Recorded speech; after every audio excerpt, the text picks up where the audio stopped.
Good morning, everybody. It's me, Tim Dodd, the Everyday Astronaut, and we're finally back. It's been a whopping 46 days since SpaceX last launched, and in spaceflight anymore, that feels like an absolute eternity. So I'm really excited to be back here, although I'm not as excited as I should be because I was just in Florida last week to try to catch this launch. Didn't quite work out for me, but here I am, guys. So let me give you a quick rundown on what this launch is and why it's so exciting, and then I'm going to start answering as many questions as I possibly can. So here we go. Today is an exciting mission because it is a CRS mission. Now, CRS mission stands for Commercial Resupply. And these are missions that NASA pays SpaceX to send payloads to the International Space Station. So these are missions where NASA is the customer. That means they're extra exciting and extra awesome. Now, this one's extra exciting for three more reasons. Number one, and first of all, this is a reused Dragon Capsule.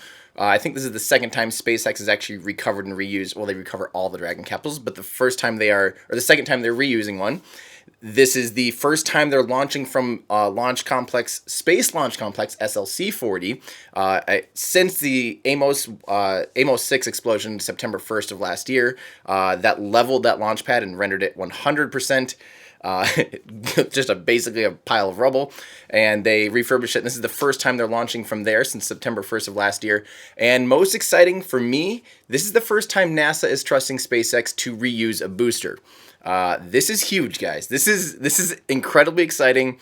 The reason is NASA did their own internal investigation and deemed that this whole reuse thing is valid. And they also came to the same conclusion that this is just as safe, apparently, as SpaceX has come to. So it's cool that two different teams of investigations both came to the same conclusion.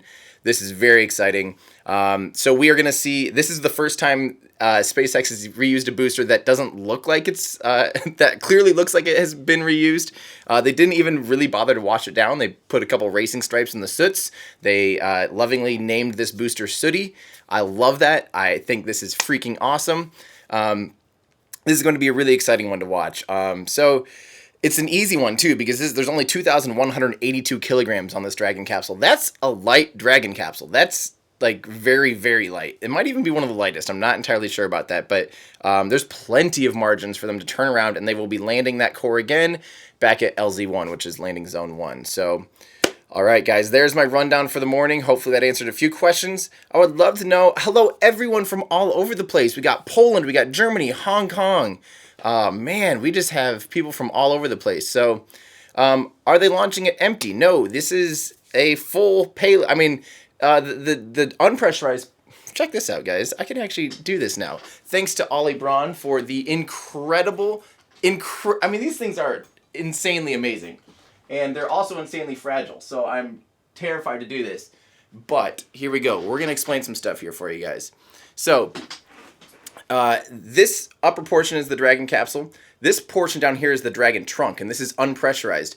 There was supposed to be an additional payload inside there that didn't make it on time. So, yeah, so it is lighter than normal. So I guess in some senses this is empty, but this thing still has 2,182 kilograms worth of payload, which is nothing to sneeze at. So let me put this back very carefully because I, don't want to, like, break it.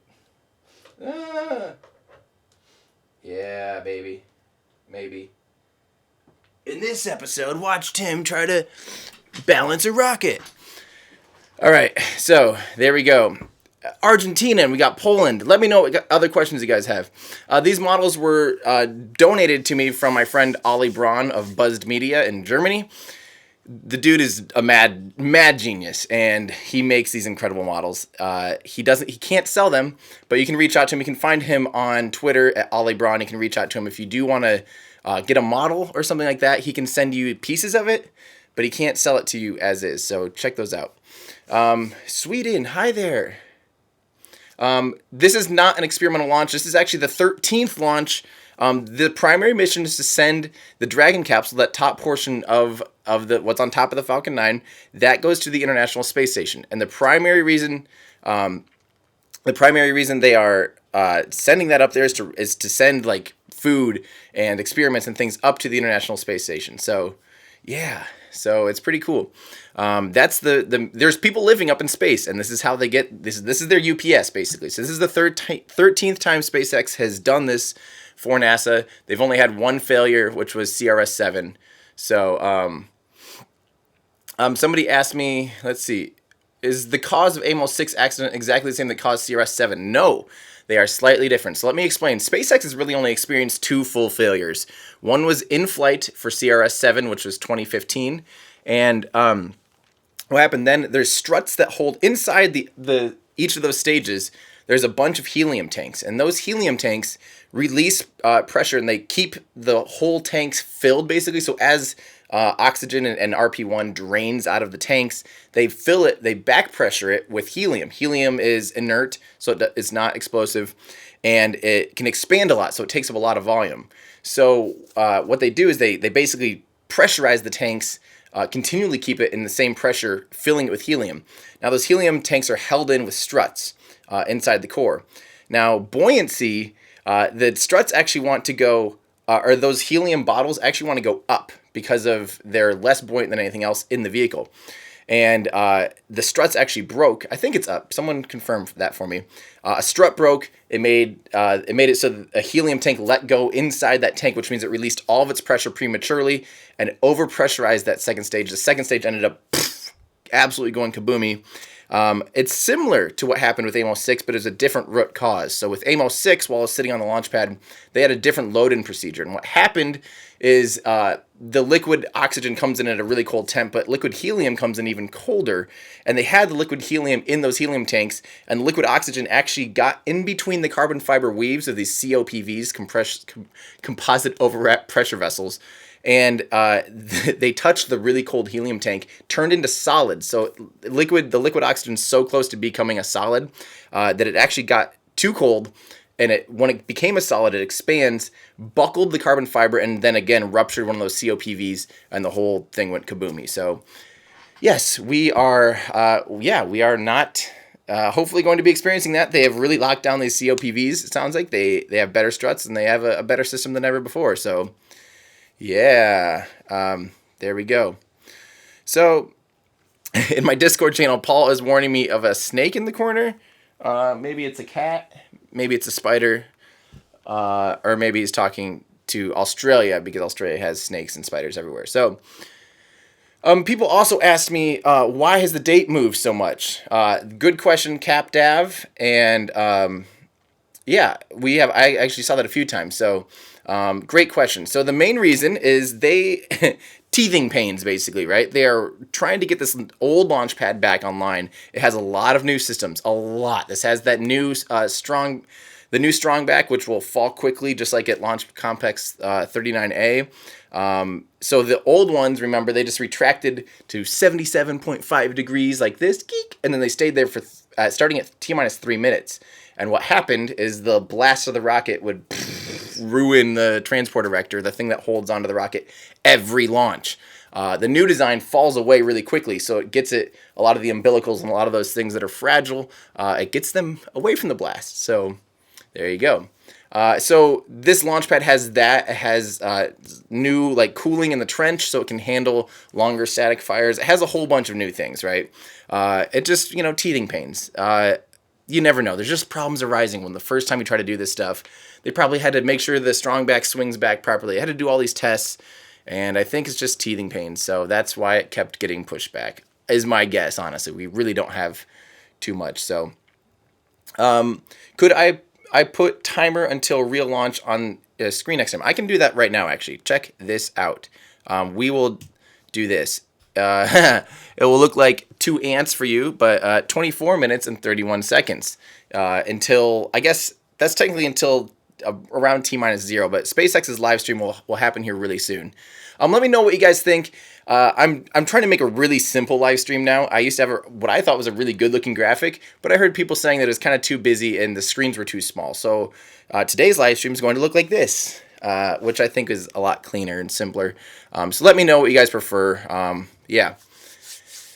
Put the NASA stream on, please. Well, we could, but I think we're just going to stick with SpaceX. So, yeah. Weather is 90% go, which is fantastic. So, and we have our friend Dash Dash coming in. And Carl, thank you. Okay, good. Sounds good.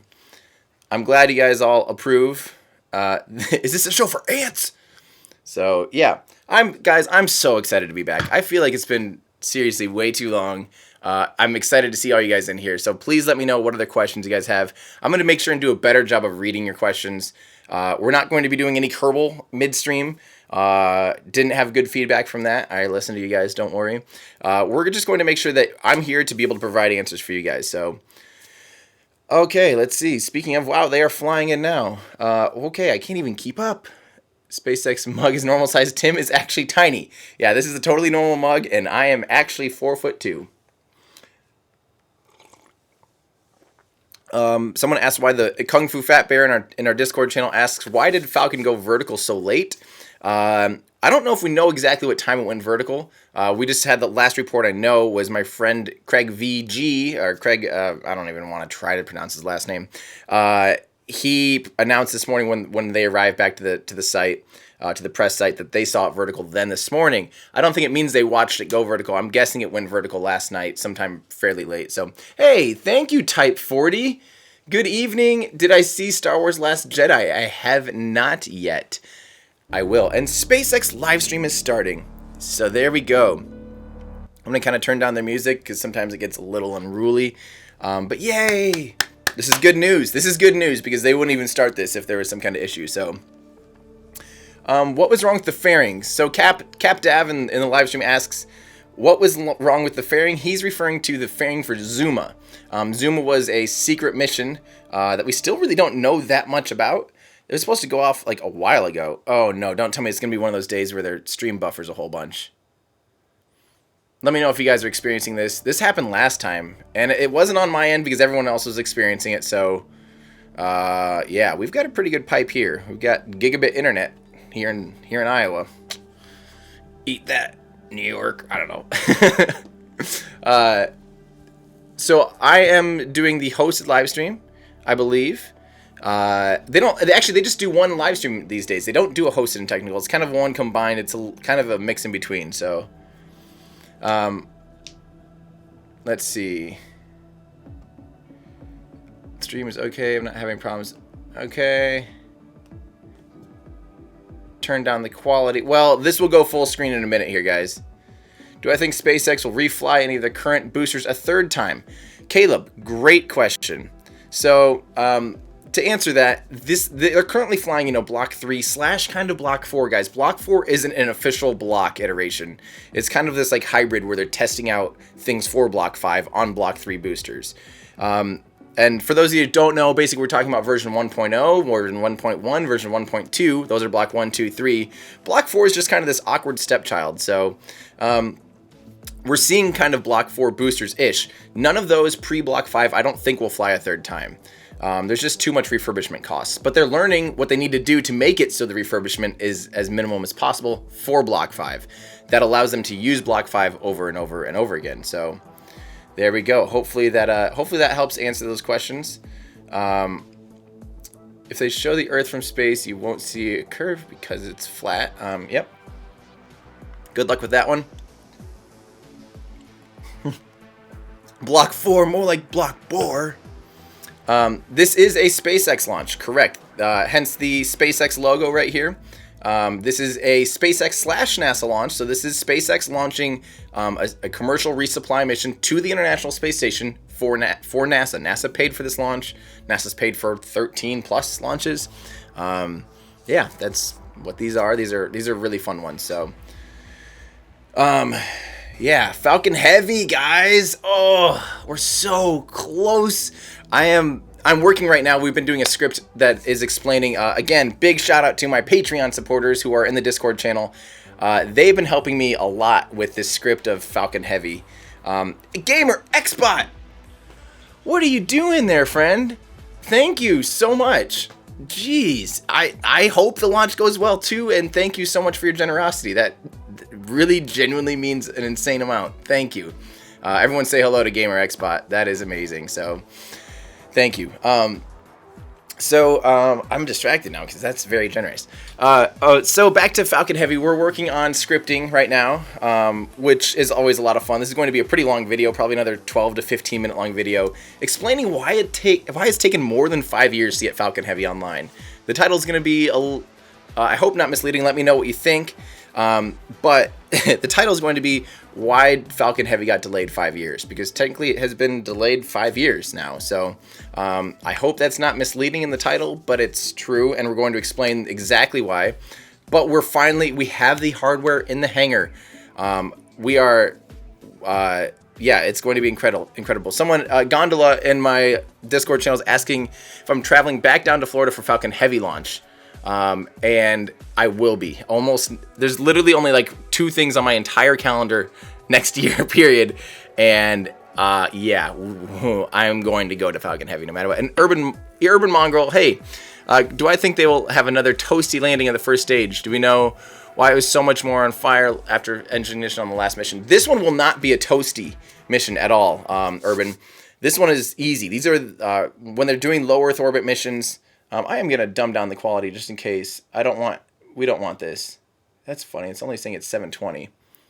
Let me know if anyone else has issues buffering. If so, we may have an issue on my end, and if that's the case, I extremely apologize. But yeah, so the real question is, these low Earth orbit missions, when they return to launch pad to LZ1, they're a lot less stressful on the booster. The velocities are a lot lower.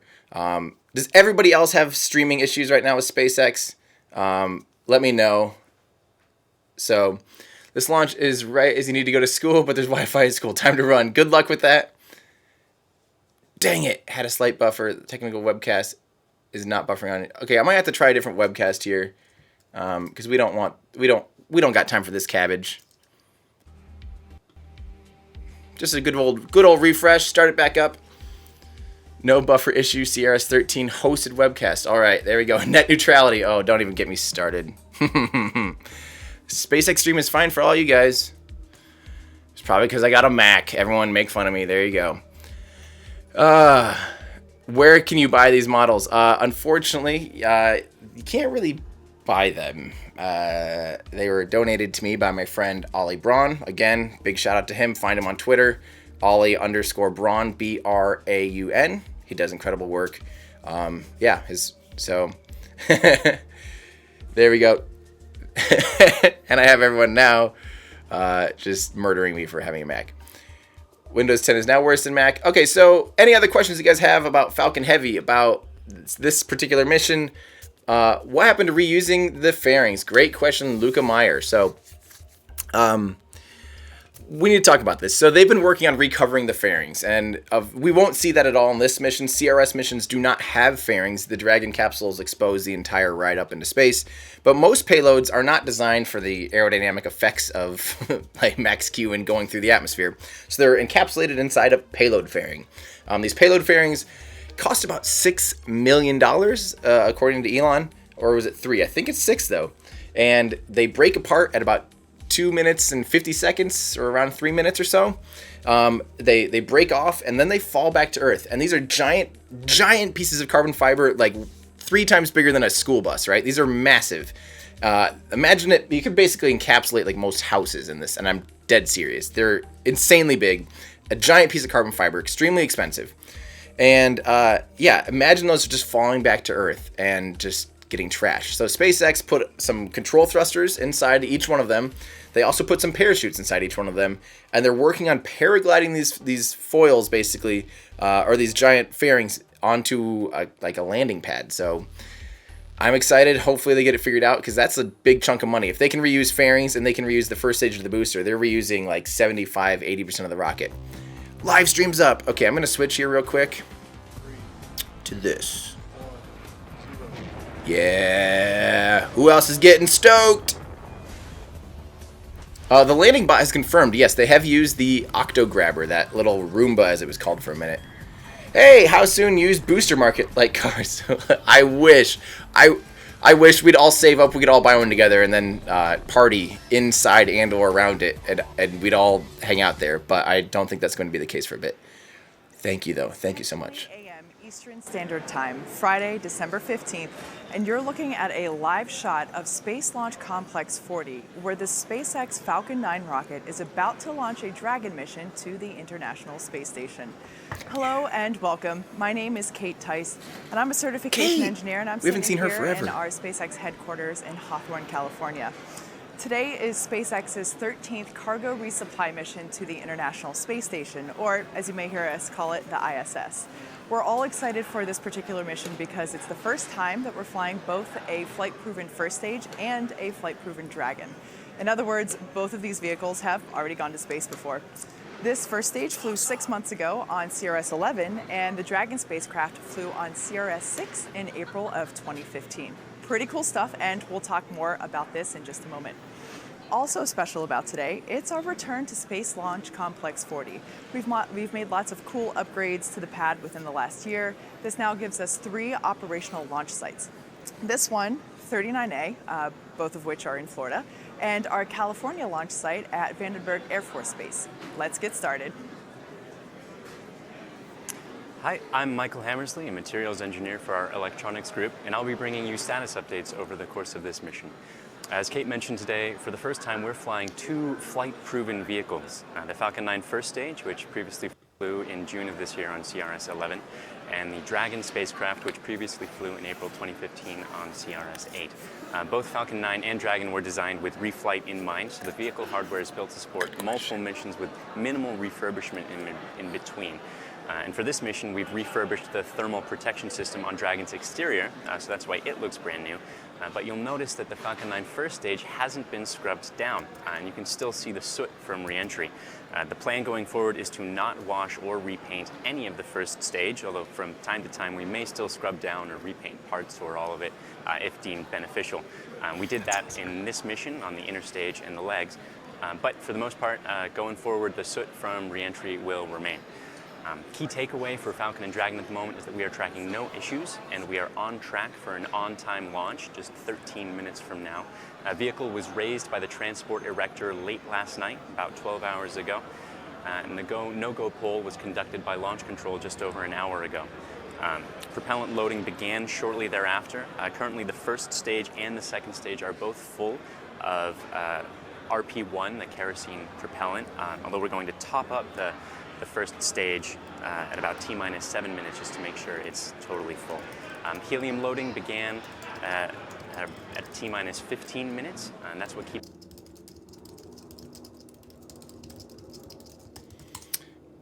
Dang it.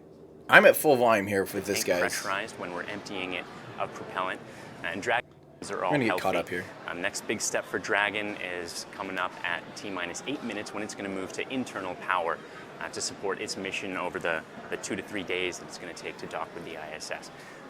Currently the range is ready to support, and the weather is looking absolutely gorgeous at the moment. No major clouds to be worried about, some stratocumulus. We've been launching balloons every 30 minutes or so to be checking on the wind speeds at various altitudes, and there's nothing looking unsafe for launch on that front. We generally want those winds to be under about 30 miles an hour and make sure that there isn't too much wind shear, which is when the winds at different altitudes are moving in different directions. Overall, still very much a go for today's launch, and we've also made some upgrades to the pad. Let's take a look. Good morning, my name is Tom Perderio. I'm a firmware engineer in the avionics department here at SpaceX. Whole team today. Now, as Kate and Mike both said, SpaceX is excited to be back at Space Launch Complex 40, or SLC 40 for short. SpaceX has spent the past few years not only rebuilding SLC 40, but upgrading it to reinforce its structures, improve its ground-side systems, and replicate operations at LC-39A, which is our pad just a few miles to the north. It's important to remember that this pad, SLC 40, was designed before the first Falcon 1 ever flew. So this rebuild includes lessons learned from over a decade of building and operating launch pads across the country. Some of the important improvements that we've made to the pad are new dog houses. These are the heavy metal shields that protect the hold downs, which are the large clamps that hold the rocket down right until it leaves the pad. We've also installed a new flame diverter system that can withstand much longer engine firings, which allows us to do more static fire testing here instead of shipping all of our reused cores back to McGregor, Texas. Upgrades to the strongback, which is the tower next to the rocket right here, also include new lift cylinders. You can see those new lift cylinders. They're the blue objects right here. These stronger lift cylinders allow us to do one continuous lift process from horizontal all the way to vertical, whereas before we were doing a two-step process. We've also completely upgraded the lock system on the pad. This allows us to do much faster densification and loading that LOX onto the rocket once it's dense. Overall, Slick 40 has been upgraded with additional redundancies to make it safe and reliable as its LC-39A cousin to the north, which is helpful as SpaceX often sends employees and equipment between the two pads, so it's good to have as much commonality as possible. Not this again.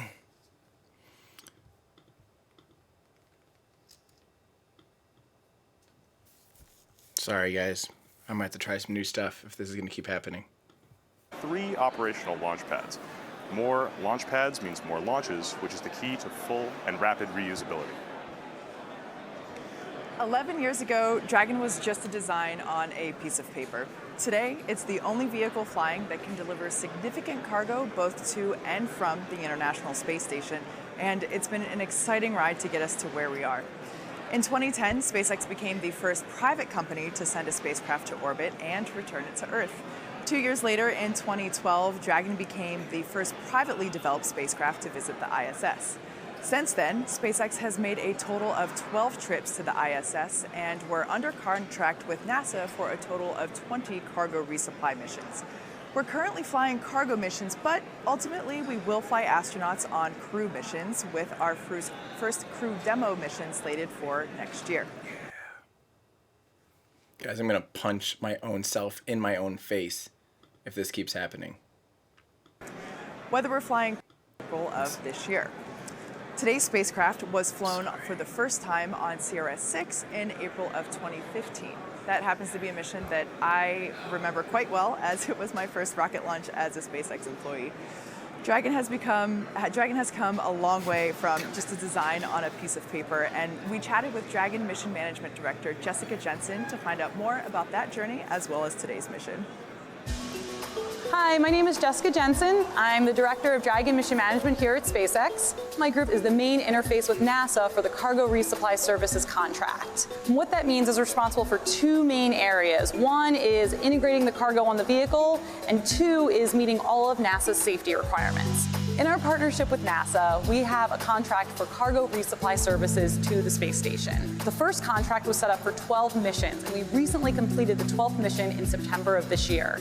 Then we have 8 more follow-on missions for this contract, and then after that, we jump onto the CRS-2 contract. And that is where we're going to be using the Crew Dragon vehicle to transport cargo to and from the space station. And the nice thing about that is the Crew Dragon vehicle has additional safety features beyond the vehicle we're currently flying, as well as a significant increase in capability of the type of research and science payloads we can fly. Dragon carries 2 types of cargo, unpressurized cargo and pressurized cargo.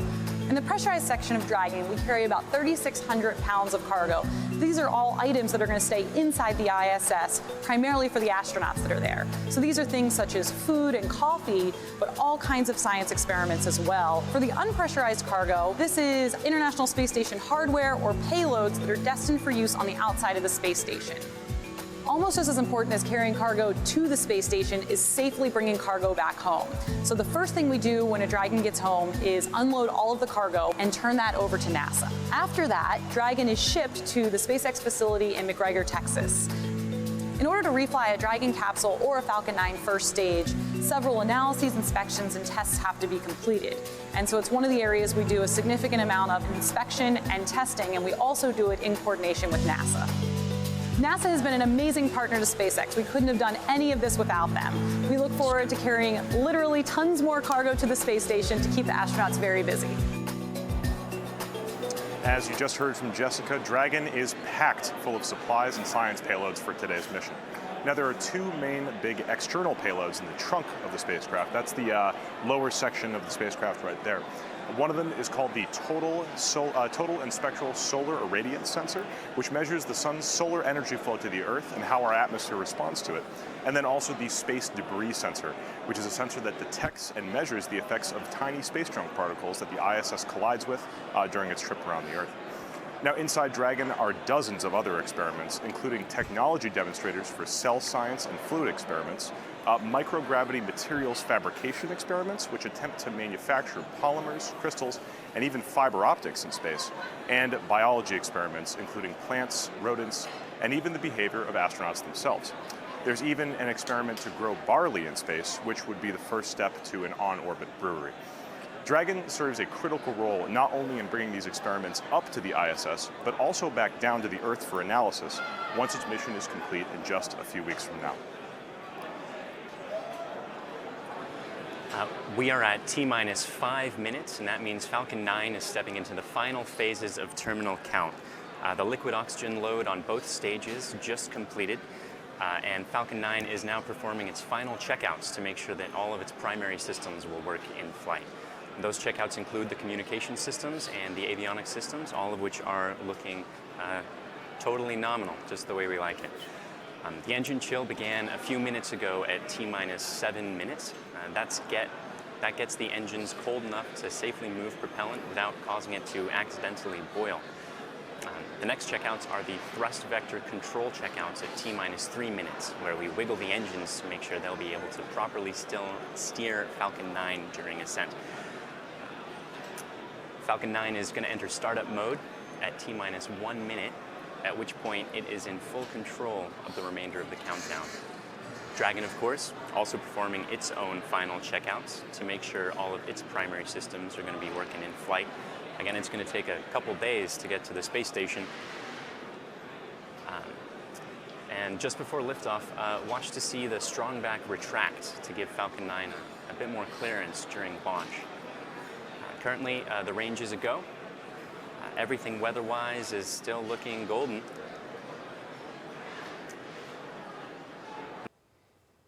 No, I'm gonna murder.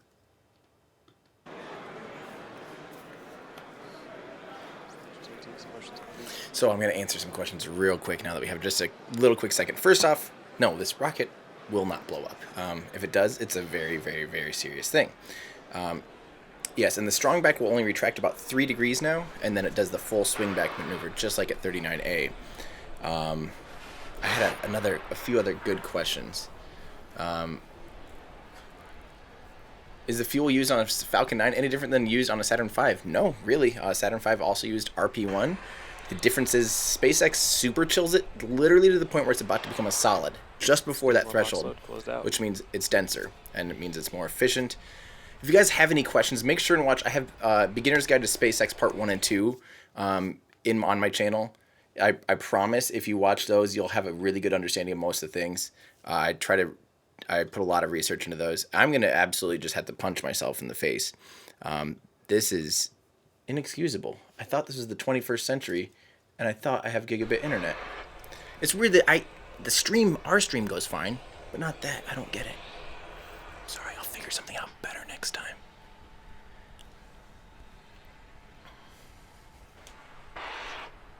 That's correct, Andrew. Falcon Heavy.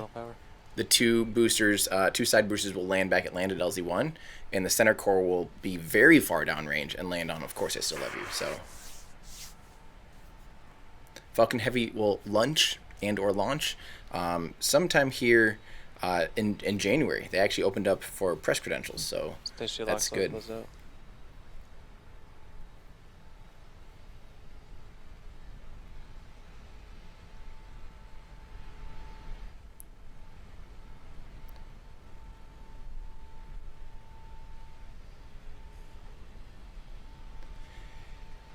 They have thresholds of how windy it can be before they launch. That's part of their go, no-go criteria. The biggest concerns typically isn't ground winds, it's typically upper atmosphere winds. There can be big jet streams that are hundreds of miles an hour, potentially, that the rocket can't fly through. So sometimes you'll have an upper winds issue that will cancel a flight. So the ground winds typically aren't as big of an issue, believe it or not. They're relatively slow. I mean, that's probably 10-mile-an-hour winds, and that's not a very big deal.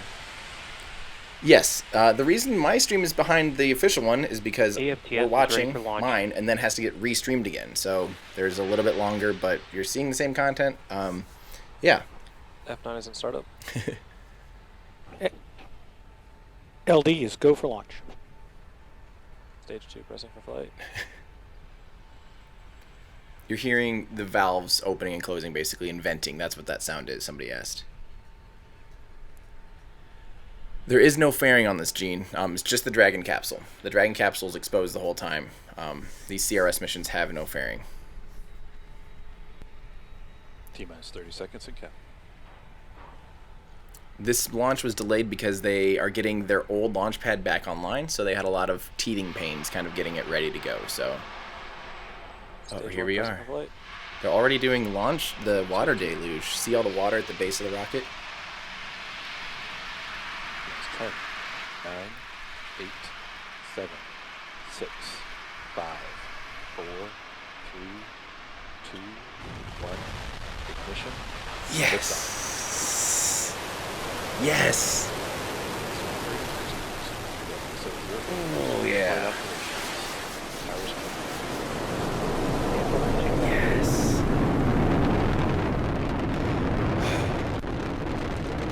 We made it off the pad, everybody. Oh, yes.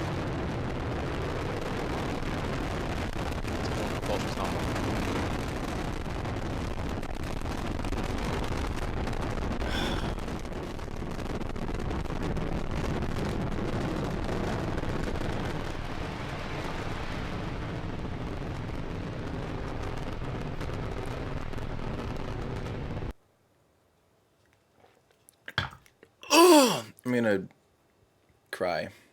Currently, vehicle is supersonic. You may have just been able to make out a small sonic boom there. We're about to head to max Q, which is maximum aerodynamic pressure. That's the point at which the rocket is pushing hardest against the atmosphere. Vehicle is passed through max Q. Just finished that stage of flight. MVAC engine chill has started. I'm so sorry, guys. I'll have it fixed next time, I promise. We'll figure out a better system. Maybe it's just buying a new computer. Engine's cold enough, just in the way that the first stage engines perform its chill. And coming up shortly, we're going to have a few things in quick succession. The main engines are going to cut off, the two stages are going to separate, and the second engine will start, and the first stage is then going to make its way back towards landing zone 1 with a boost back burn. Come on, baby.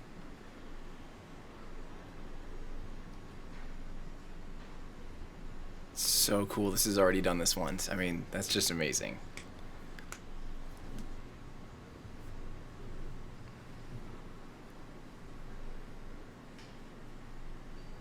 Good deal. Thank you. We have Miko.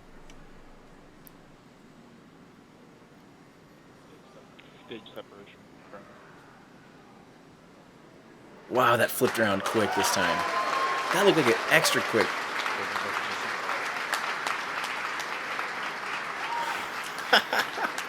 They're so good at this now. And there we have it. Those 4 events all went in quick succession. The first stage currently boosting back. That seemed way faster than normal. Did that seem faster than normal to anybody else? Wow.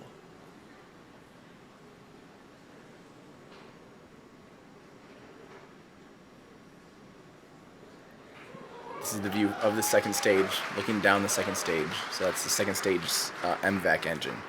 We've also gotten confirmation that the second stage trajectory is good. Is that the nose cone? I don't think I realized they jettisoned the nose cone like that.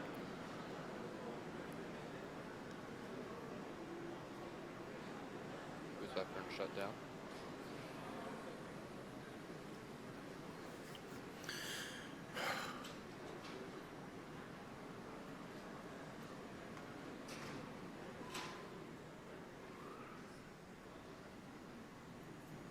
Sheep up weekles?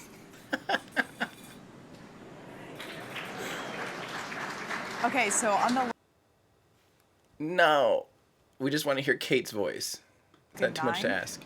For Dragon to the International Space Station, we have had a stage separation, and on the left-hand side is the first stage, Falcon 9, returning back to landing zone 1 in Florida. We just had Interesting shot. a phenomenal camera shot from our ground tracking cameras of the first stage and second stage separating, and then that first stage boost back burn. Currently, the cabbage first shot? stage on the left-hand side of your screen is about to enter its re-entry burn phase. This What is is when it this? slows itself down before it hits the dense part of the atmosphere so that there's no aerodynamic heating of those engines, which are coming in head first. And that shot that you see on the right-hand side of your screen, that is the second stage engine glowing brightly. Personally, one of my favorite shots that we can get during a launch as it carries Dragon towards the International Space Station. So first stage on the left-hand side, second stage on the right. On the left-hand side, that first stage, you can see those cold gas thrusters. Those are orienting the stage as it goes to the upper regions of the atmosphere.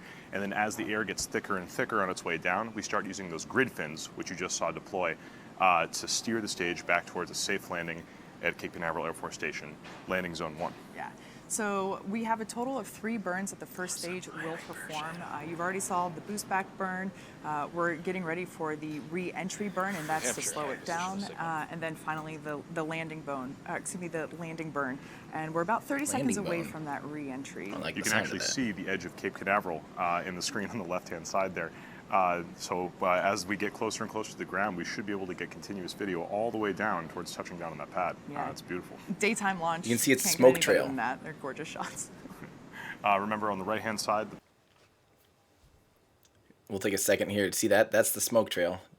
Totally meant to pause it there so you can see the smoke trail.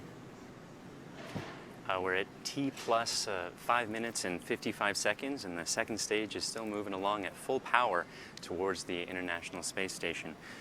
Quick recap of the mission thus far. First stage had an on-time launch at 10:26 Eastern. We've just moved into entry burn startup, and you can see that happening on the screen on your left This side is of the how screen. big the second stage engine is. It's huge. It's almost the same diameter as the entire A vehicle. nominal ascent.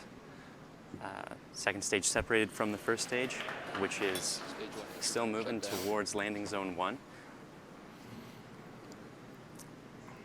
The Dragon nose cone was deployed, and power and trajectory are both still looking good on stage 2. Just reminding you guys, these are aluminum grid fins, not the Stage titanium 1 ones. APS has saved. so we are just seconds away from that landing burn. The first stage on the left-hand side of your screen, you can see it's getting very close to Cape Canaveral. In just a second or two, that landing burn, the center engine will light up and Stage take 1 it is softly down transonic. to the ground. Yeah, so we should be seeing that in just a couple of seconds. We're just past T plus 7 on the right-hand side, second stage as it's carrying Dragon spacecraft towards the International Space Landing burn Station, startup. our primary mission. But on the left-hand side, let's tune in and watch this landing burn. Landing burn has just started, as you can see. Watch for those landing leg deploy. I love it. Just a second or two.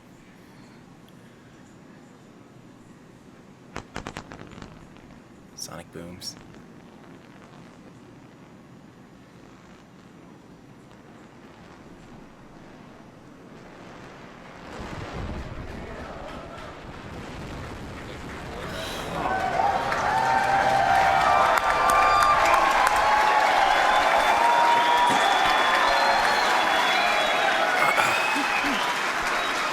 They're just showing off now. This is ridiculous. That's ridiculous.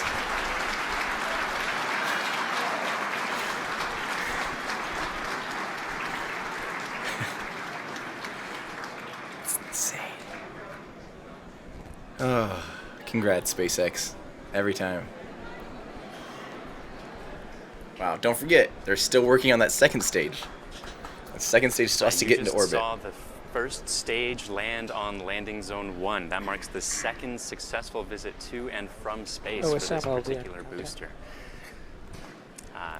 MVAC-D, the Merlin vacuum engine that you're currently seeing on your screen, has slowly begun to power down as expected. The second engine cutoff is coming up in about 20 seconds. You get up to 27,000 kilometers an hour. That's At that point, the second off. stage in Dragon will be coasting towards its rendezvous with the International Space Station. We'll confirm we've entered the correct orbit, and then Dragon will deploy from the second stage. deal there at 20 landings. Yes, you go. 16 in a row now, I think. Yeah, they're having a problem there with their map. That's too bad. GNC confirms good orbital insertion. So we had a successful landing of that first stage of the Falcon 9. That's the second time for that particular booster. Right now we had a second engine cutoff of the second stage, and we're just waiting for the Dragon deploy, where the Dragon separates from the second stage of the rocket. Right, so there you can see on your screen, we're waiting for that visual confirmation of Dragon deployment. After Dragon deploys, we will be waiting for the solar arrays to spread out, and then it'll be making its way to the International Space Station. Acquisition of signal on your phone. So watching your screen right now, this is a camera pointing at the very bottom of the Dragon as it's docked right now to the second stage of the Falcon 9. Here. And there it is. Now we're looking at That is a successful deployment of the Dragon spacecraft. You can see into the trunk, those external payloads in the very back of the trunk right now. Right, so like we said before, that is the unpressurized section. unpressurized section of the thing. I'll just talk over that. All of that will be making its way to the International Space Station over the next 3 days or so. We're expecting it to arrive on Sunday. You may have also seen the two pods on the side of the trunk. Again, guys, I will have this fixed next time. I absolutely promise. They're almost about to wrap up, and then I'm going to answer all your questions. I'm going to stick around for a good amount of time today and make sure we have all your questions answered about this launch, about Falcon Heavy, about BFR. I'll be here. I'll stick around as long as you guys need me to. So I totally lost the stream. In just about a minute or so now, those covers are going to pop off, and then the solar panels are going to extend, which gives the Dragon the power it needs to get to the International Space Station. Yeah, so there on your screen, that's a shot from the second stage, and that is Dragon moving away in its mission. And wow, that's... So, now, Dragon doesn't just go directly to the International Space Station. It actually takes a series of burns to get there. And this happens over a period of about 36 to 72 hours after the deployment. These are both height adjust and co-elliptic burns, as you can see in this animation. The Dragon slowly moves itself closer and closer to the ISS until it's grabbed by the arm and can be berthed. Yeah, so berthing is what we refer to as when the Canada arm reaches out, as you can see right there, grabs Dragon and then brings it in and mates it to the International Space Station. Docking, however, is whenever the Dragon itself will be docking itself to the International Space Station without the help of the Canada arm to bring it in. Right now on your screen, or you could just see the second stage engine bell as it just coasts up there in space. Like I said, we just had a successful separation of the Dragon. We are just waiting for that solar panel to deploy. And then Dragon can make its way to the ISS over the next few days. Yeah, so quick recap, just in case if you're just joining us, we had a successful launch of Falcon 9 as well as a successful landing. This is the second time that this particular rocket has launched and landed. We also have Dragon making its way to the International Space Station as successfully separated from the second stage. And this is also the second time that this Dragon spacecraft is being used as well. You can see our mission control in Hawthorne, California right now. Everyone's very excited to be launching both a reused Falcon and reused Dragon. It's awesome. You can see there's usually a crowd that comes out for launch days, even though it's early in the morning. It's always good to see the SpaceX crowd coming out to watch a launch. So the view on your right is a shot of the second engine. Oh, and there's the visual confirmation of the Dragon solar arrays deploying. Solar arrays here. So those solar arrays are normally packed up against the side of the trunk. You can see them accordioning, folding out. Dragon has batteries on board that allow it to collect energy, and those solar arrays just make sure that it's topped up for the next few days as it gets closer and closer to the ISS. Expected loss of signal, Bermuda.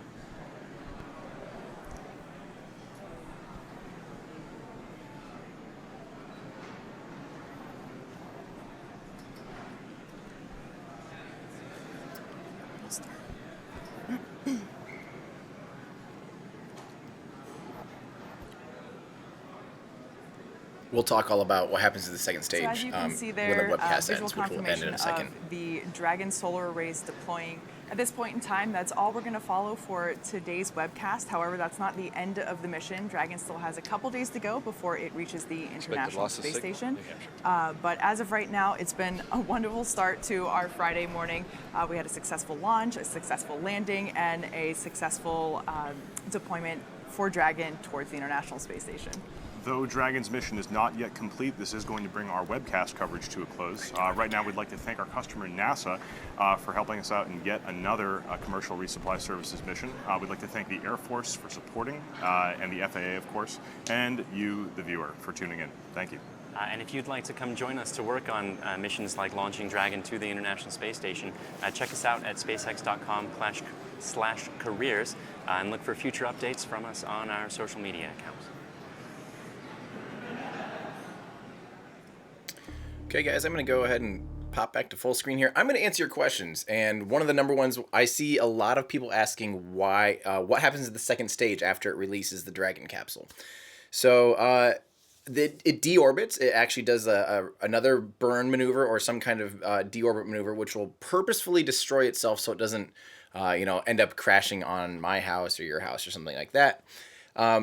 So here's the thing, and people ask why can't they recover a second stage. Make sure and check out again, not to like totally plug myself, but I answer these questions in my YouTube videos. So I have the answers. There's a video called "Why Can't SpaceX Reuse the Second Stage?" Long story short, it's going a lot faster. It's going more than 4 times faster than the first stage, and that doesn't sound like a huge deal. But don't forget, there's something really interesting with velocity and how it affects reentry heating. So the first stage already has to do a really significant reentry burn to make sure it doesn't get destroyed by the atmosphere, and it's going very slow. It's only going about 4,000 miles per hour or 6,000 kilometers an hour or something like. Or sorry, I don't remember my metrics now. But the first stage is going a lot slower. The second stage, if it were to re-enter, it's going 17,500 miles an hour, which is 27,000 kilometers an hour.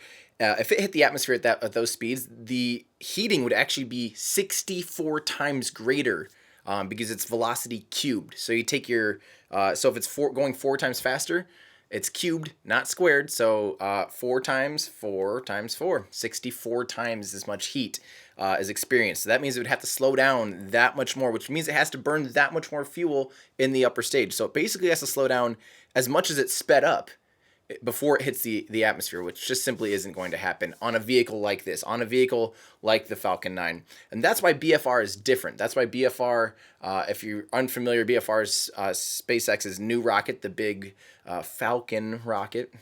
And it's different because the upper stage is literally, basically, it's entirely reusable. It has some aerodynamic properties. It has an entire heat shield along one side of it. It is a reusable upper stage, and it uses the atmosphere to its advantage, like the space shuttle does. It's an entirely different design. It would take significant redesign of the Falcon to make it reusable. And SpaceX just figured, we're just going to put all this into the BFR. Forget, why would they really worry about trying to make the Falcon more reusable when they could just make a bigger, better system altogether, and that's BFR. So the Falcon is, with the Falcon and the Falcon Heavy, that's about as evolved as we'll see, besides Block 5, which we'll talk about here soon. That's about as evolved as we're going to see that vehicle get. So let's see. You were thinking they were lost because, sorry. Are Dragon's solar panels recovered? No, the solar panels in the trunk is not recovered. It burns up on reentry. Flyboy, Utah. Yeah. Can the second stage land like the shuttle? It can.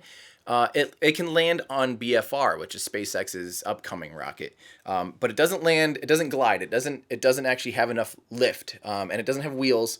It will land vertically, but it uses the broad side of its entire body to slow itself down in the upper atmosphere. Jin Chan says, "Hey, Gamer Xpot, thank you. I had to take this question. What would SpaceX do if the solar arrays wouldn't open and all stay closed? Would it still be able to get to ISS? Honestly, I don't. Well, they have a lot of internal batteries. That's a really good question. I wonder if there's a procedure they could do that could get it to ISS sooner, or if they would just cancel the mission, because they can't risk. One of the reasons it takes 3 days. The reason it takes 3 days for them to get to the International Space Station is they actually do multiple maneuvers. At some point, they actually go higher than the International Space Station and let the International Space Station catch back up to it, I believe. It's a weird set of maneuvers, but it's the safest way to make sure they don't have any risk of physically running into the International Space Station. Remember, right now there's 3 people on board. There's normally 6. There'll be 7 starting next year. So yeah, so they got to play it safe. And I think if the solar panels didn't deploy, I'm guessing they'd have to just pull the plug, which is very sad. And yeah, they're basically just to recharge those batteries. So somebody asked me a question and I didn't have a chance to answer. So sorry. Can adjust a falling first stages. Oh, there we go. Thoughts on Elon Musk's plan to send the Roadster on the Falcon Heavy, guys? So I'm talking about this in my upcoming video that my Patreon supporters in Discord, we're working on the script right now. I'm starting to shoot today for it, which I can't wait. You heard that right, Discord people. It's been way too long. It's been like 6 weeks since I've been able to post a video. We've had the holidays here, and I was just in Florida for 10 days trying to catch this launch. Didn't make it happen. But I'm finally ready to make a new video. And yeah, we're talking about Falcon Heavy, and we're talking about the Tesla Roadster going to Mars. And I hate to say it, but I totally called it. I even had a tweet in February talking about that exact same thing. I am so insanely excited. I think that's just the most ludicrous thing in the world, and I couldn't be happier. So, how will the Falcon Heavy core re-enter? Very similar to a GTO mission. So don't forget, we have typically a Falcon 9 does two types of re-entries, or two types of landing scenarios. Thank you so much, Maxil Boy. I really appreciate that. Thank you. The Falcon 9 normally has two landing scenarios, or three. They have one where they don't land at all. But the two are landing back at landing zone 1, back at Cape Canaveral, and the other one's landing out on the drone ship. They typically land on the drone ship only for GTO missions that are a lot higher velocity. It means that first stage has to go a lot further down range to give more energy into that second stage to get that payload into that very high orbit. Once they do that, they don't do a boost back burn. They just let the stage fall, and then they do a re-entry burn and then the landing burn. This is similar to what the Falcon Heavy core will do. It will end up probably going further down range than we've ever seen before. Probably something like 1,000 miles, 1,600 kilometers down range. And yeah, that will be, and it will have to do a pretty extensive re-entry burn because it will be going even faster. And then it will land just on, of course, I Still Love You, just like the typical Falcon 9 does. So, will the two boosters of the Falcon Heavy pump fuel into the main booster? No, Pitsu. They are not doing propellant crossfeed. And propellant crossfeed is what they initially planned when they announced it in 2011. And that means the two cores were initially destined to have fuel and oxidizer that fills and continually refills that center core. This means that when the side boosters break off, it means they actually leave that center core totally full, which is the most efficient way actually to do things. In Kerbal Space Program, we often refer to something like that as asparagus staging, kind of. You can do that a lot of times. What it allows you to do is have all your engines burning at full thrust for maximum payload. And also, you break away, and so when you don't need all 27 engines and you break it back down to 9, you have a full tank now. So you actually gain a decent amount of efficiency. They canceled that, probably most likely because it's extremely complicated, and honestly, the Falcon Heavy is insanely capable already. No need to make it do that. So, you want to see a BFR Heavy launch? That would be nuts. Is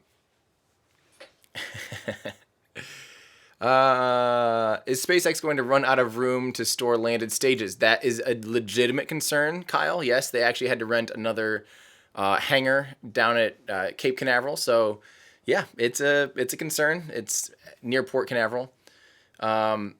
Hadrian, unfortunately, you will not be able to get a Falcon 9 or Falcon Heavy model anytime by Christmas. At least not this one. SpaceX has a smaller one. Yeah, SpaceX has a smaller one on their web store. But these ones are from Ollie Braun. So on Twitter, Ollie, OLI_Braun, BRAUN. He does incredible work, but these were donated to me to put in the live streams and talk about them in the live streams. But you can't actually purchase them from him. He can sell you some of the parts, but for licensing reasons, he can't just sell you these models. And he has like months-long backlog. So I'm working on a video with him as well, doing some cool 3D renderings. He's a wizard. He's an absolute wizard. Check out his stuff. So, will Falcon Heavy need 3 drone ships? No. The two outer cores will be landing back at land at LZ1. I saw that one friend of mine here asked me, Jin Chan.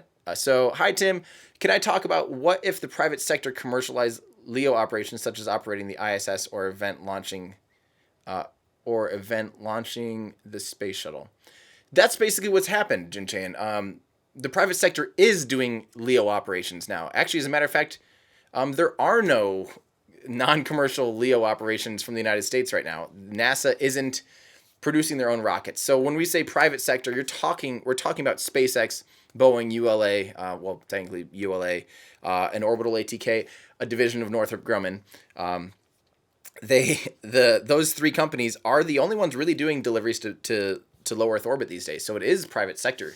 And that's what the entire commercial crew program and commercial resupply contracts are all about. That's been NASA's kind of golden plan since 2008, was to cancel the space shuttle because it was expensive and to privatize that sector. So it already has happened. Michael, thank you for your tip. And you ask, does the Dragon use RCS thrusters for the maneuvers to the ISS? Yes.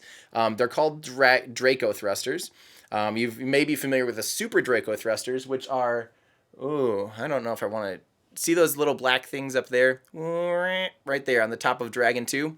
Dragon 2 has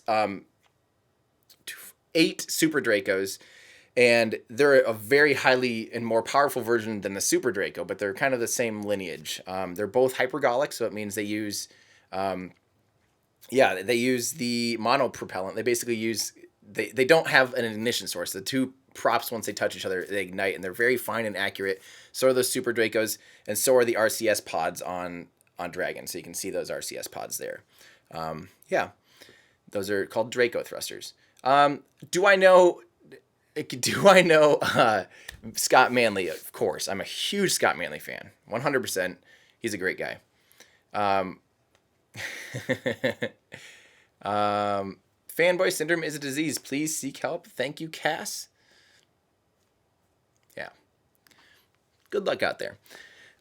You heard from NASA that once they have manned missions to Mars, they will have handover operations to the ISS to private companies, meaning that JCS mission control will be used for Mars missions only. That's interesting. I haven't heard anything concrete on that. And honestly, the ISS has an insane running cost. So I can't imagine private sector wanting to pick up the ISS. To be honest, I think, although it's amazing, and I think I'm really going to miss the ISS once it eventually burns up, I think future space stations will be a lot simpler. Inflatable habitats like what Bigelow's doing, bigger segments launched, it'll be awesome. So, let's see. Can I talk about SpaceX versus Blue Origin? Absolutely. That will be an upcoming video. I think most people that have been here, at least to see me talk before, they know I'm a huge Blue Origin fan as well. I'm a huge fan of space. Period. I'm a big fan of anything, people pushing the envelope. And currently, SpaceX is clearly the leader in that. But Blue Origin, guys, don't leave them out. They're going to be incredible. Once they're slow and methodical. They have a different approach. They aren't as flashy and as in your face as SpaceX is. They've been actually a space company longer than SpaceX has been, which is interesting to think about because they've only sent things on suborbital flights. So, hey, Cass, I just want to remind you, by the way, join me down in Florida sometime. I've been to about a dozen launches. You can watch this stuff with your own eyes. There's no CGI in the world that can project things into thousands and thousands of eyeballs in real time that I know of, but you're more than welcome to join me in Florida and the thousands of other people that line the beach to watch these things launch into space. And even more exciting, you can watch them land in front of you nowadays too, which is absolutely insane. You can feel the sonic booms. You can hear the sonic booms in Orlando, which is about 60 miles away. I'm sorry, my friend. You're welcome to stay and ask questions, but to continually spam the live stream, you'll be timed out by our mods. So feel free to ask questions, though. Really, genuinely ask questions. Let me know if there's anything I can help with. But just don't spam the same things over and over because we'll be happy to answer questions. Have I seen Space Brothers? I would love it. I have not seen Space Brothers. I've never even heard of Space Brothers, Sylar, and thank you so much for your tip. No, I have no idea what you're talking about. I'll have to look that up. So, can can you adjust a falling first stage's trajectory by turning so it has atmospheric drag and falls steeper? Yes, Bob. That's what those grid fins do. So don't forget, as I'm not going to pick up the big first stage because it's scary. Imagine this is the first stage. If it's falling straight down, that's the fastest way for it to fall. Just think about jumping out of an airplane. If you fell feet first, you're going to go a lot faster than if you were on your tummy. So obviously they don't want to fall like this. It would break up, unfortunately, in the atmosphere. But they can produce a certain amount of body lift by creating, with those grid fins, they can turn them just a little bit and then produce a little bit of drag. And you can actually, it slows down the stage a lot when they do that. There's a really good footage from, I think my favorite footage is from the NROL 76 mission earlier this year. We had an awesome first stage tracking camera that watched it come back, and you can see it dog-legging like that, and that extra drag slows it down a lot. So they purposefully, the trajectory includes room for it to do a dog-leg maneuver like that because it actually removes a lot of vertical velocity for them. So they use the whole entire fuselage as a really crappy wing, basically, but it works. It slows down. So will not painting the Falcon 9 make reuse process faster? Absolutely. And actually, they haven't been repainting any of them. They just have typically cleaned them off a lot. You can still see the wear marks on SES-10 and some of the other missions before it or after it that have been reused. They've scrubbed it a lot, and I love that they're just like, screw this. We're not even going to bother cleaning it. So does ESA also pay for the module? Sorry, I don't quite understand. Are you asking, does ESA pay to get resupplies to the International Space Station? If so, that's actually a really good question. I'm not entirely sure the transactions there between all the partners, Roscosmos, Russia, and ESA, JAXA, Japan, Space Agency, all the partners involved. I don't know who all shares the costs in like the resupplies and stuff. I have a feeling it's just a NASA contribution, and that's part of their contribution to the whole program. So yeah. Word is that Rocket Lab, a U.S. company launching out of New Zealand, they're going to be hopefully launching their rocket tonight, the second time. The mission title is still testing, I think, or it's still just a test or something, which I love. I love when companies take their mission names. They have a little more fun with them. So, hey, Mark Trombley, how do they track the rockets so well? With the cameras, is that what you're talking about? Because I can answer that for you. They literally have these giant trucks and a joystick and a camera operator that's sitting there with the lenses that are honestly this big in diameter, that are thousands of millimeters in telephoto focal length.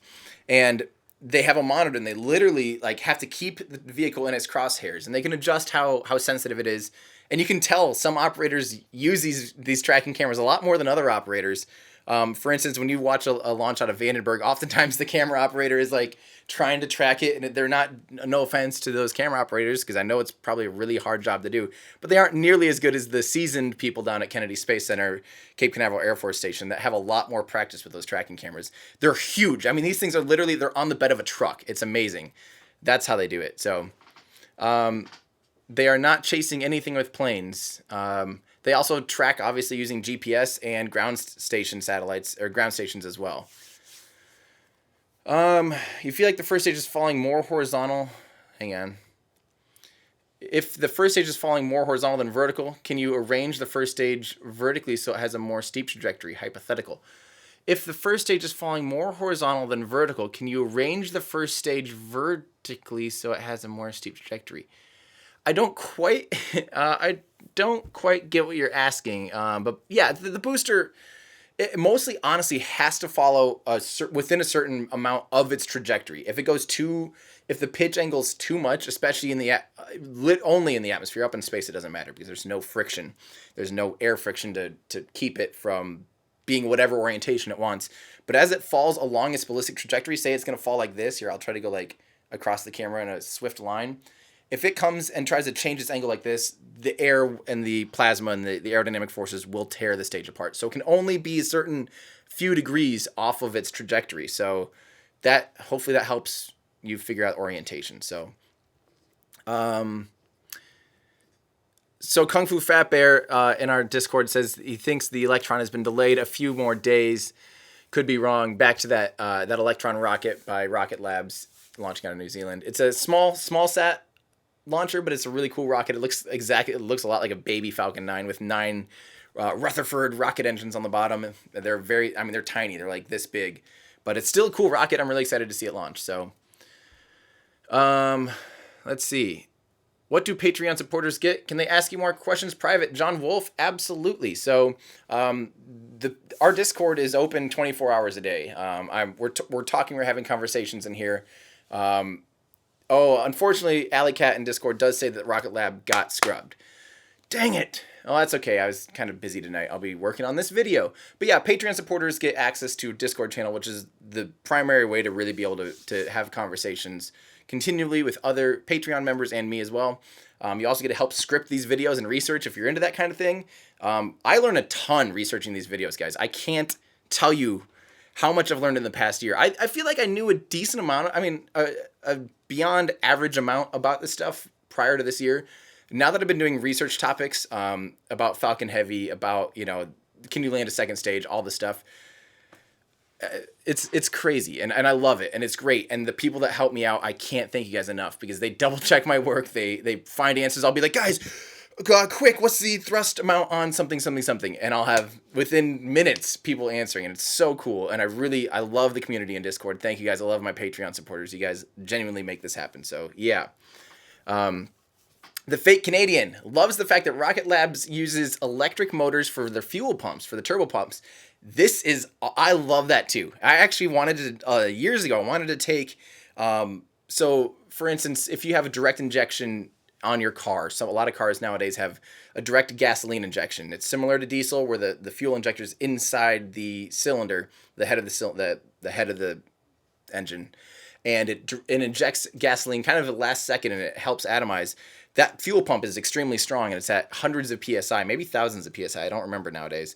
But those fuel pumps, I would love to take that almost as a design, and then base how powerful of a rocket engine could you use a bone stock like Bosch fuel pump, unmodified, and stick a battery pack on it that only needs to last those 3 minutes of flight, and design an entire rocket around cheap off-the-shelf Bosch fuel pumps. Start there. And if you need to put 100 of them on the base of a rocket, so what? That's super cheap. I think that'd be cool. If anyone wants to start a rocket company based off-the-shelf Bosch fuel pumps, hit me up. What's my opinion on the plans of Bigelow Aerospace? I love Bigelow. I had to say, the owner, I found out, was a little bit of quackery in his life, but the gentleman, Robert Bigelow, is still exciting entrepreneur, and I totally believe that they will be launching their big Olympus modules. I forget what they're called. Or the 330s, I think. I don't remember. Someone will know. Please inform me. It's very cool. And I love that idea. Expandable modules makes a ton of sense. And if they can do this cheap, and if they can get a partner to send people up to these space stations for cheap, then that's just literally space hotels that hopefully we can all go to someday. So, yeah. Let's see.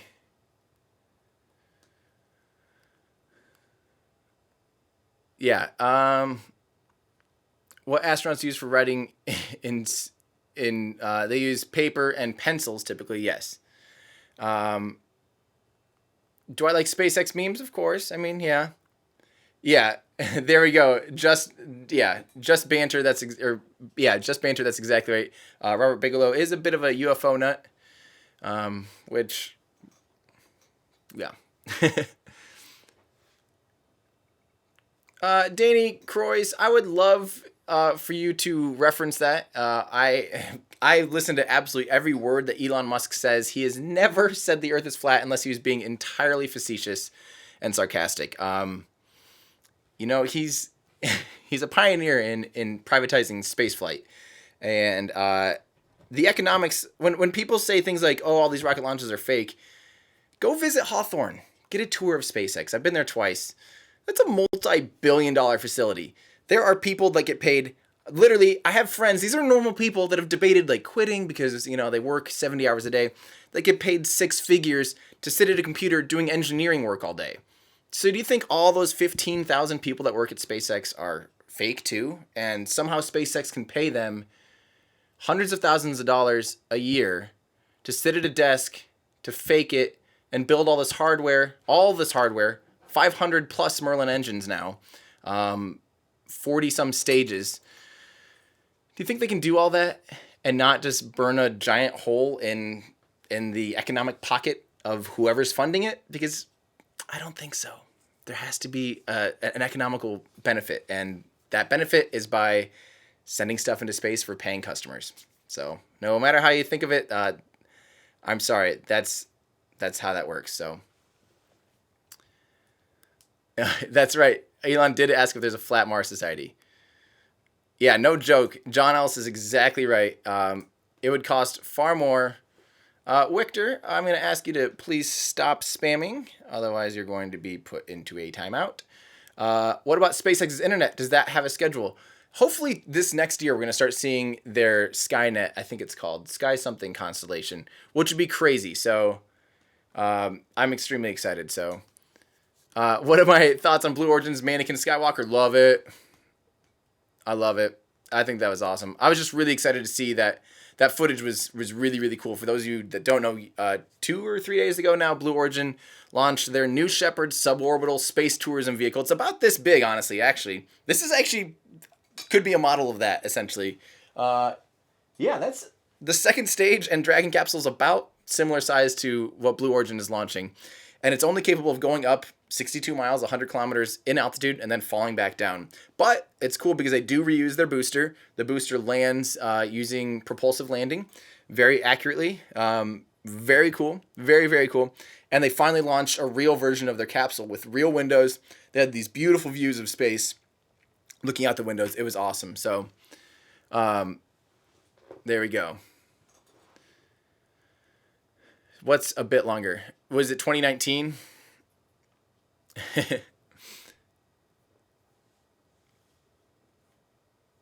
Sounds good, Dan. I like that word of advice. But I do want to answer questions. If people have a legitimate question, even if you are a flat earther, even if you are a moon conspiracy theorist, whatever it is, ask me, guys. I'm here to answer questions. And I really genuinely come to you as someone, I've been down rabbit holes like that. I've believed in many conspiracy theories throughout my life. And eventually, when you develop a certain sense of critical thinking, you learn to evaluate things, I guess, along a certain principle. And I would love, sometimes it just takes someone literally answering a question you have. So please, if you are out there and you have questions in this stuff, ask me. That's what I'm here for, okay? Did I watch the Tesla truck reveal? Of course. I absolutely loved it. I absolutely loved the Tesla reveal. It was incredible. When the Roadster came out, I had already turned off. My friends texted me about it. And I go, oh, so I had to look back. The Tesla, oh my God, the Tesla Roadster, insane. I can't wait. Let's see. You need to sleep. Roadster and Falcon Heavy, vertical or horizontal release mechanism. My thoughts? I don't know. I don't have any thoughts on that. I don't know anything about that. I think it'll be at a fun angle. We'll have to see, though. Yes, there have been Falcon 9 versions. We're currently kind of on technically we're on version 1.2, which is block 3 / we talked about this earlier in the live stream. We're on block 3 / block 4-ish. Block 4 is kind of like the stepchild where they're testing out things for block 5. And they're just kind of doing it on block 3 cores. So again, not to be confusing, but there's block 1, which was version 1.0 of the Falcon 9. Then there's block 2, which is version 1.1, which is also known as full thrust. Then there's block 1.2, which was considered fuller thrust. Is that right? Or is 1.2 full thrust, which is also block 3. And now we're kind of seeing this in-between stepchilds, block 4-ish. And then block 5 will be a vast difference. You will know a block 5 when you see it. Trust me, you will know. There will be no mistaking a block 5 compared to a block 4 when you see one. So, yeah, those are the blocks. There we go. So 1.2 is full thrust. Thank you, guys. And hey, everyone, Oliver Braun. Ollie, please link your Twitter account right now so everyone in here can check out your work. Oliver is the one in charge of these insanely beautiful models. I can't even tell you how detailed they are. They will be making a lot of appearances. They will be making an appearance in my new video. Yes. Layers of atmosphere in case... why don't I talk about the layers of atmospheres? To be honest, Danny, We're just... Why do I mention the layers of atmosphere? Honestly, I don't know stratus. I'm not a good brain about those different layers of the atmosphere. If my brain was smart enough and big enough to store all that knowledge, and as soon as I have that knowledge, I'll start using those terms, but I'm just not good enough at that, so that's why. Will SpaceX have a manned mission? Jeff R., hopefully 2018. This has been a hopeful thing since 2015 was supposed to be their first crewed launch to the International Space Station. Them and Boeing. Boeing has their CST-100 Starliner that will be launching on top of an Atlas V. SpaceX will be using their Dragon 2 capsule on top of a Falcon 9, hopefully starting next year. So they will be doing their first demo mission of Dragon 2 maybe on a Block 5 next year. Sounds like April-ish, which probably means about May-ish. So yeah, it's going to be freaking awesome. Yes, Jin Shan asks if I saw the landing pads around the bigger landing pad. Yes, those are the side pads that will be used for Falcon Heavy. So, yeah. V Terrible, Boeing going to Mars. Boeing going to Mars would be in the form of using the Space Launch System because Boeing is the primary contractor on SLS. And also, don't forget they're a part owner of ULA. And when they say that, they're also... Lockheed Martin is the primary contractor for Orion, but basically Boeing oversees that whole project. So, Gamer Xbot, thank you so much. Honestly, your support's insane. Everyone, say bye-bye to Gamer Xbot, and we'll see you next time. Thank you so much. And just for all those of you know, I will be doing a Kerbal live stream here soon. So, I've been meaning to get up, but I need to get this video finished first, the Falcon Heavy one.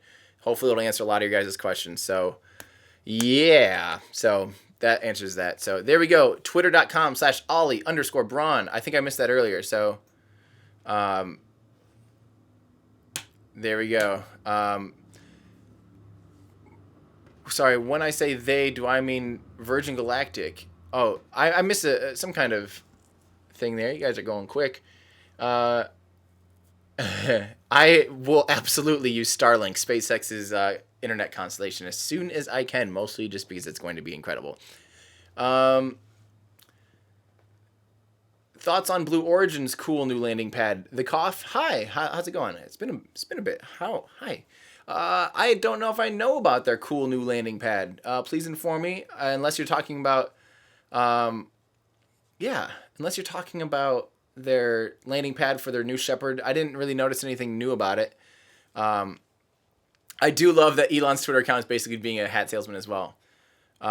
What is my favorite launch I've ever seen? CFU Animations. Howdy. My favorite launch I've seen in person so far is CRS-12. Because I got to be about 2.5-3 miles away from the landing booster.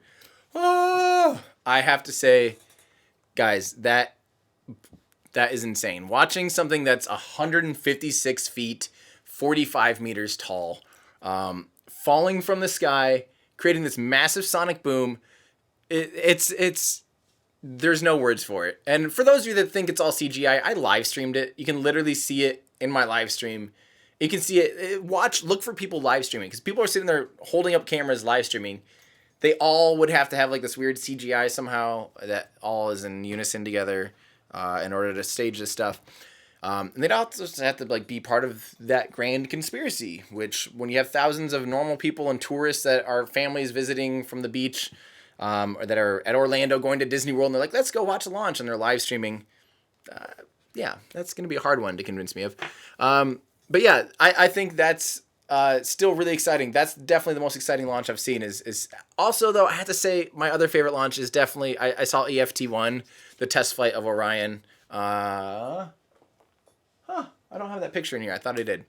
But that might actually be my other favorite launch, just because it was absolutely gorgeous, right at dawn. A lot of anticipation around it. I've never seen the press site so busy at Kennedy Space Center. There were like hundreds and hundreds. There was like a dozen buses to get all the press people to where they need to be. It was incredible. There's just a lot of fanfare behind it. It was really, really exciting. So, yeah. Let's see. What's this about? Should they land the second stage? Hail Mary. How could they do it? Parachutes, retro propulsion, heat shield on the ocean. B. So we talk about that. I talk about that in a video titled, Can SpaceX Reuse the Second Stage? Check that out. It'll talk about second stage. They're just honestly, on the Falcon 9 vehicle, yes, with Falcon Heavy, they'll probably work on supersonic retropropulsion of the second stage just to get data, but there is really no chance, at least in the foreseeable future, of them recovering a second stage of a Falcon 9 or Falcon family vehicle. It's just not meant for it. So, yeah, I would definitely say BFR is one of the main reasons they're going to be using BFR is the entire system is recoverable and reusable. So, some good books for Krithik. Let's see. Honestly, I think my favorite book that taught me a decent amount about that stuff is Buzz Aldrin's what's it called? Mission to Mars. It's a really good book. He does a great job of detailing different transfer maneuvers and all the cool things we'd need to go to Mars.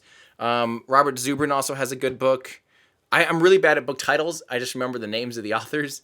If you haven't listened or read Elon Musk's biography by Ashley Vance, that's really good. There's a lot about Tesla in there and a lot about his personal story, but you do learn a lot about the aerospace industry as well. Let's see. So Brian Long, we don't have exact dates for Falcon Heavy yet. We just know January-ish. So stay tuned as it gets closer. We do know that the Falcon Heavy is in the hangar. The payload is being sent to the hangar. Everything's on its way to make this actually happen. So yeah.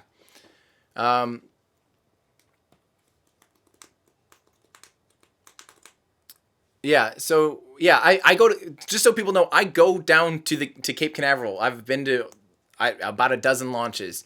I go out, I drive typically 21 hours to get down there. I live in Iowa, so this is not it cost me a lot of money to do this. And again, this is one of those things that Patreon supporters help me they help me be able to afford, because otherwise, yeah, I wouldn't be able to do that. And I go down there and I shoot launches. I typically shoot for spaceflightnow.com, who's kind of the old school, the most reliable source. If they say something, it's pretty much set in stone. And I mean that. The reason I say that, they've been around.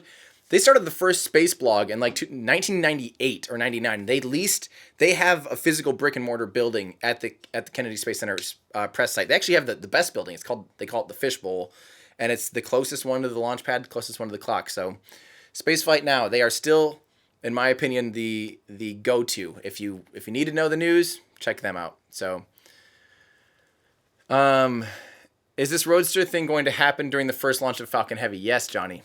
That's absolutely correct. So hopefully in about a month or so, there will be a Midnight Cherry Tesla Roadster being flung towards Mars, which is absolutely hilarious.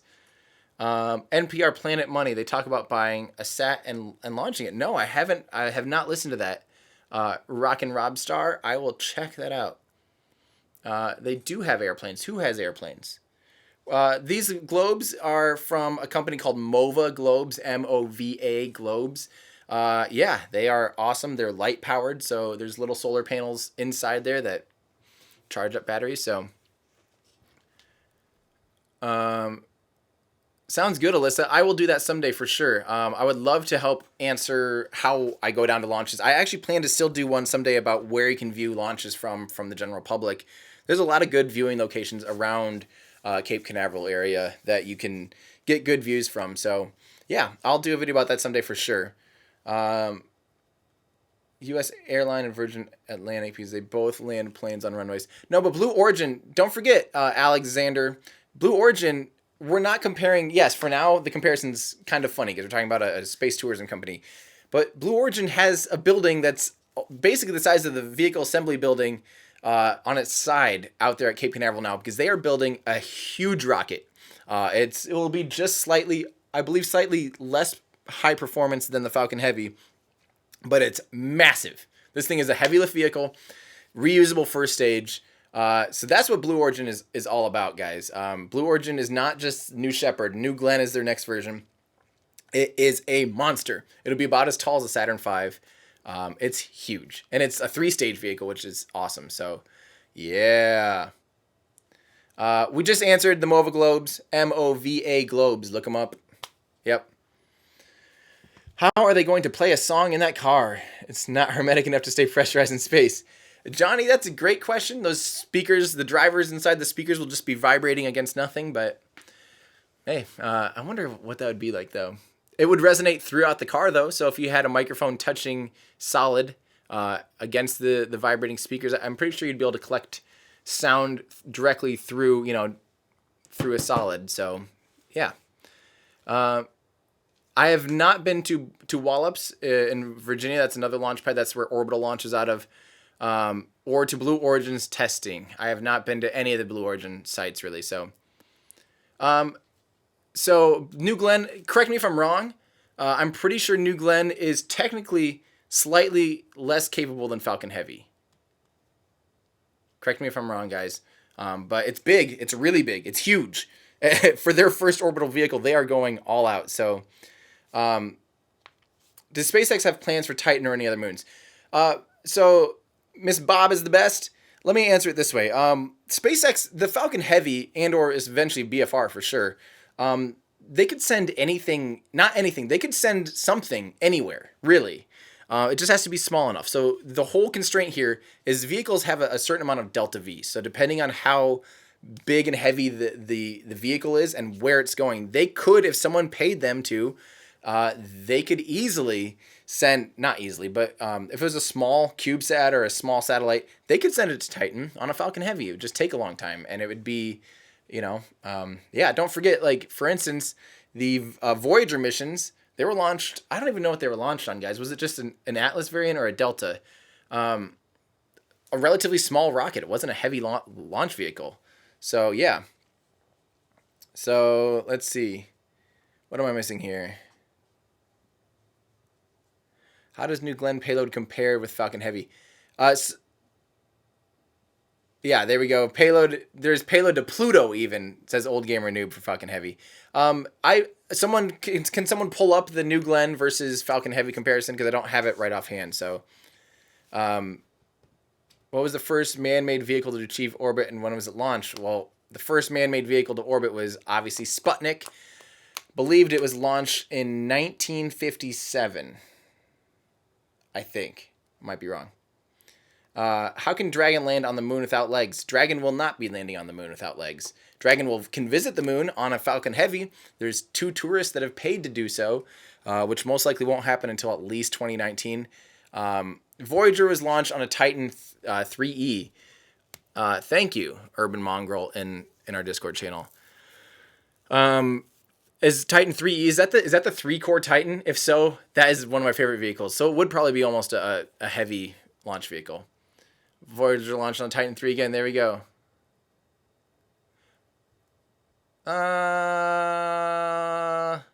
You said achieve orbit. A V2 never achieved orbit. So, nope, V2 is not the first vehicle to achieve orbit. The V2 was a very much suborbital vehicle. The first payload ever put into orbit, as you said, is Sputnik. So, nope, the divider. No, V2 rocket didn't have anywhere near the delta V to put something into orbit. So,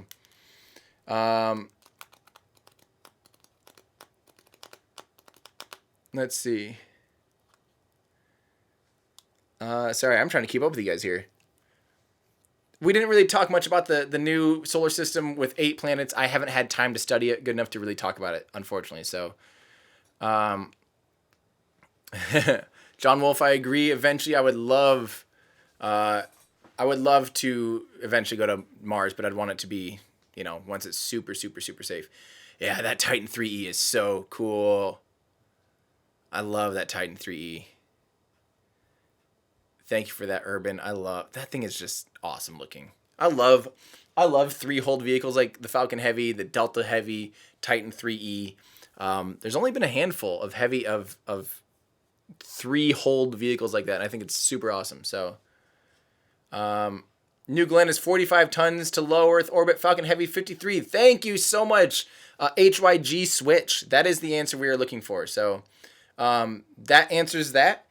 So like I said, Falcon Heavy is slightly more powerful, more capable than New Glenn, but New Glenn is freaking awesome. Be excited for it, everybody. I like it a lot. It looks amazing. So,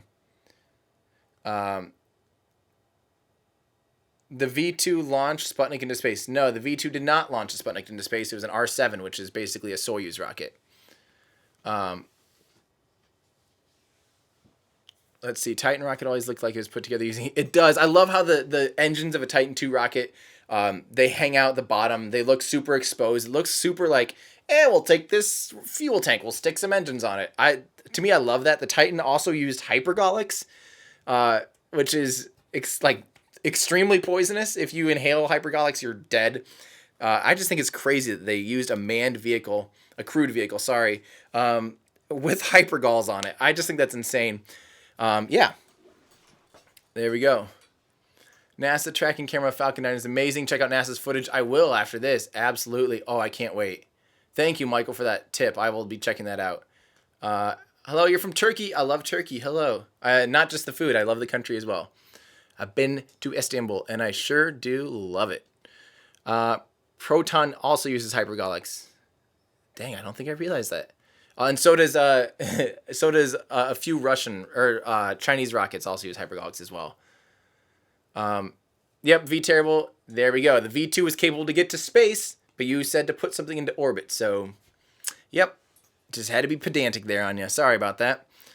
5,130,000 pounds of Falcon 9 for thrust and 3.8. So yeah, the Falcon Heavy is a lot more powerful too. Have I tried Night Sky app? Absolutely. That's one of the things that I use for a lot of my photos and stuff. For those of you unfamiliar with what Everyday Astronaut is, it started off as an art project. It started off with me in my old Russian high-altitude flight suit, primarily on Instagram. So if you haven't been to my Instagram, Everyday Astronaut, that's where it all started. That was about 4 years ago. And hopefully this week or next week, I'll be getting... I just did a speech in Florida, actually, talking about kind of how that all culminated. So... make sure you're following me on Instagram. I'm not as active there anymore, but I will be doing a new photo series here, hopefully within the next month. I've been working on getting all the stuff prepped for it. So new photo series coming. Check that out. And yeah, I have done a lot of night sky photography with myself as an astronaut. So there we go. The V2, that early one, yeah, the V2 looks literally like the most stereotypical rocket you've ever seen. The kind of like a with like some fins at the bottom. Like looks like a, yeah, there we go. Yeah, going to space and orbiting is not the same thing. That is exactly right. Do you guys want me to just so you know, to go to space, you need to go up.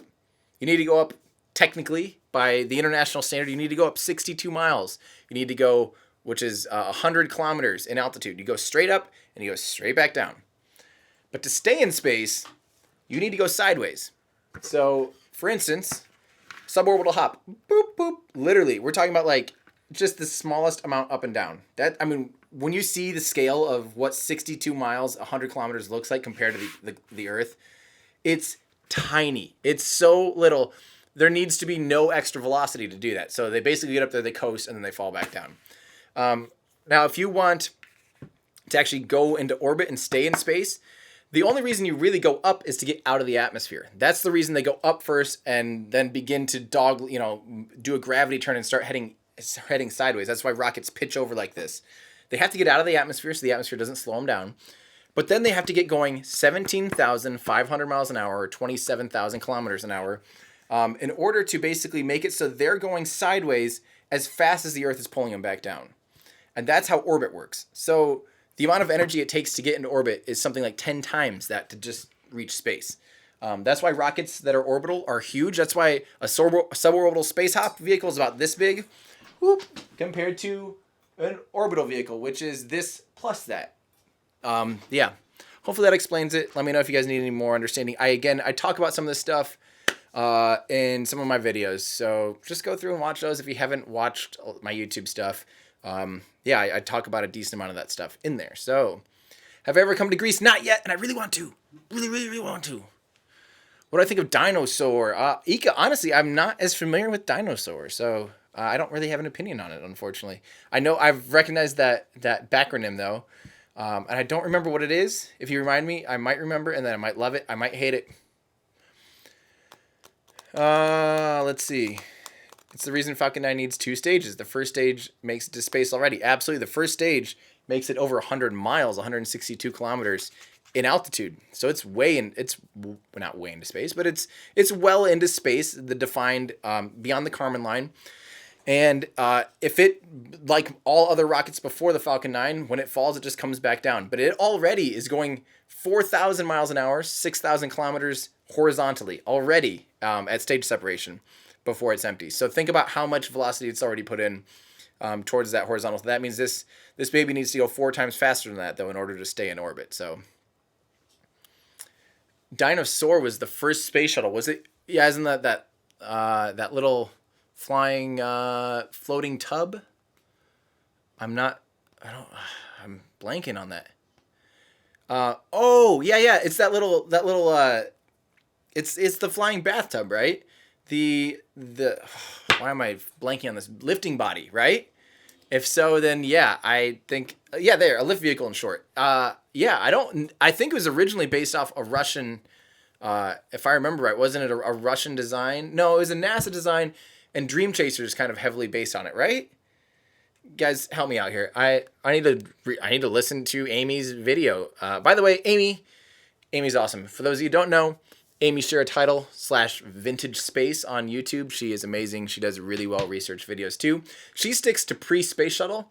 I'm kind of trying to fill the gap there after her to fill kind of the modern day, a little bit more futurist, and she's very much vintage space. But she's amazing. I'm not gonna obviously with her 200,000 subscribers, she's obviously doing something right, and she's very well defined in this vintage space thing. So yes, check her out if you aren't already. You're missing out. She does a great job. So it's more like a triangle with an engine. Sarah Skywalker, by the way, hi. Long time no see. Why do we say the space station is in orbit when it's just still getting dragged by the atmosphere? Isn't it gliding very, very high? Well, it's not gliding, but there's still very small amounts of particles in that upper atmosphere. So yes, it's 250 miles up in space, 400,000 or 400 kilometers-ish in altitude. And even up there, don't forget, the atmosphere doesn't just stop suddenly. The atmosphere is a gradient. That's why when you go from sea level up to a mountaintop, you can feel the effects. You feel light-winded. You can sense, your body can sense that there's less air, less atmosphere. And obviously that just continues. And it never just stops. And as a matter of fact, even way out by the moon, there might be a few sparse, oxygen molecules and helium and things just kind of out there lost on their own. Probably not. But yeah, even at 250 miles in altitude, there's still some, very, very, very, very, very, very little. But it is enough that over months, it does decay the orbit. So that's why the space station has to do boosts. But vehicles in like geostationary orbit, which is about 10 times further away, or 100 times further away than low Earth orbit, 27,000 miles? 100 times? I'll say 100 times. I don't know. Those almost have to do they'll pretty much stay in space forever, essentially, because they are so far out there from the atmosphere. So what I think of Buran has my heart.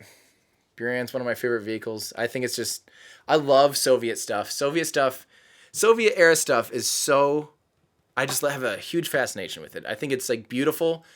It's like, industrial. Everything they do looks like it's made like out of just raw steel, and just crazy, weird, apocalyptic looking. Like no matter what, even when it was brand new, it just looked apocalyptic. It looked like the end of the world.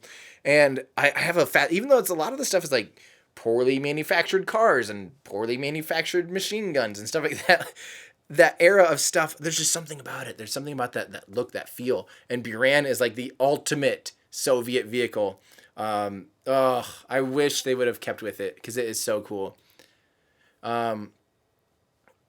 What do I think about the Russian lunar mission? Go for it. Is Sputnik still in orbit? No. Sputnik was in very low Earth orbit.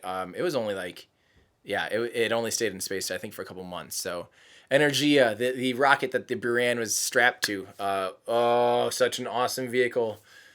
I wish they got back to it. And actually, did you know that Energia, the boosters, the side boosters, the Energia was a giant core that was like the size, it was huge. Think of the external fuel tank of a space shuttle. Now put some really powerful engines on the base of it. Then strap 4 more liquid fueled engines to that. That's what the Energia rocket is.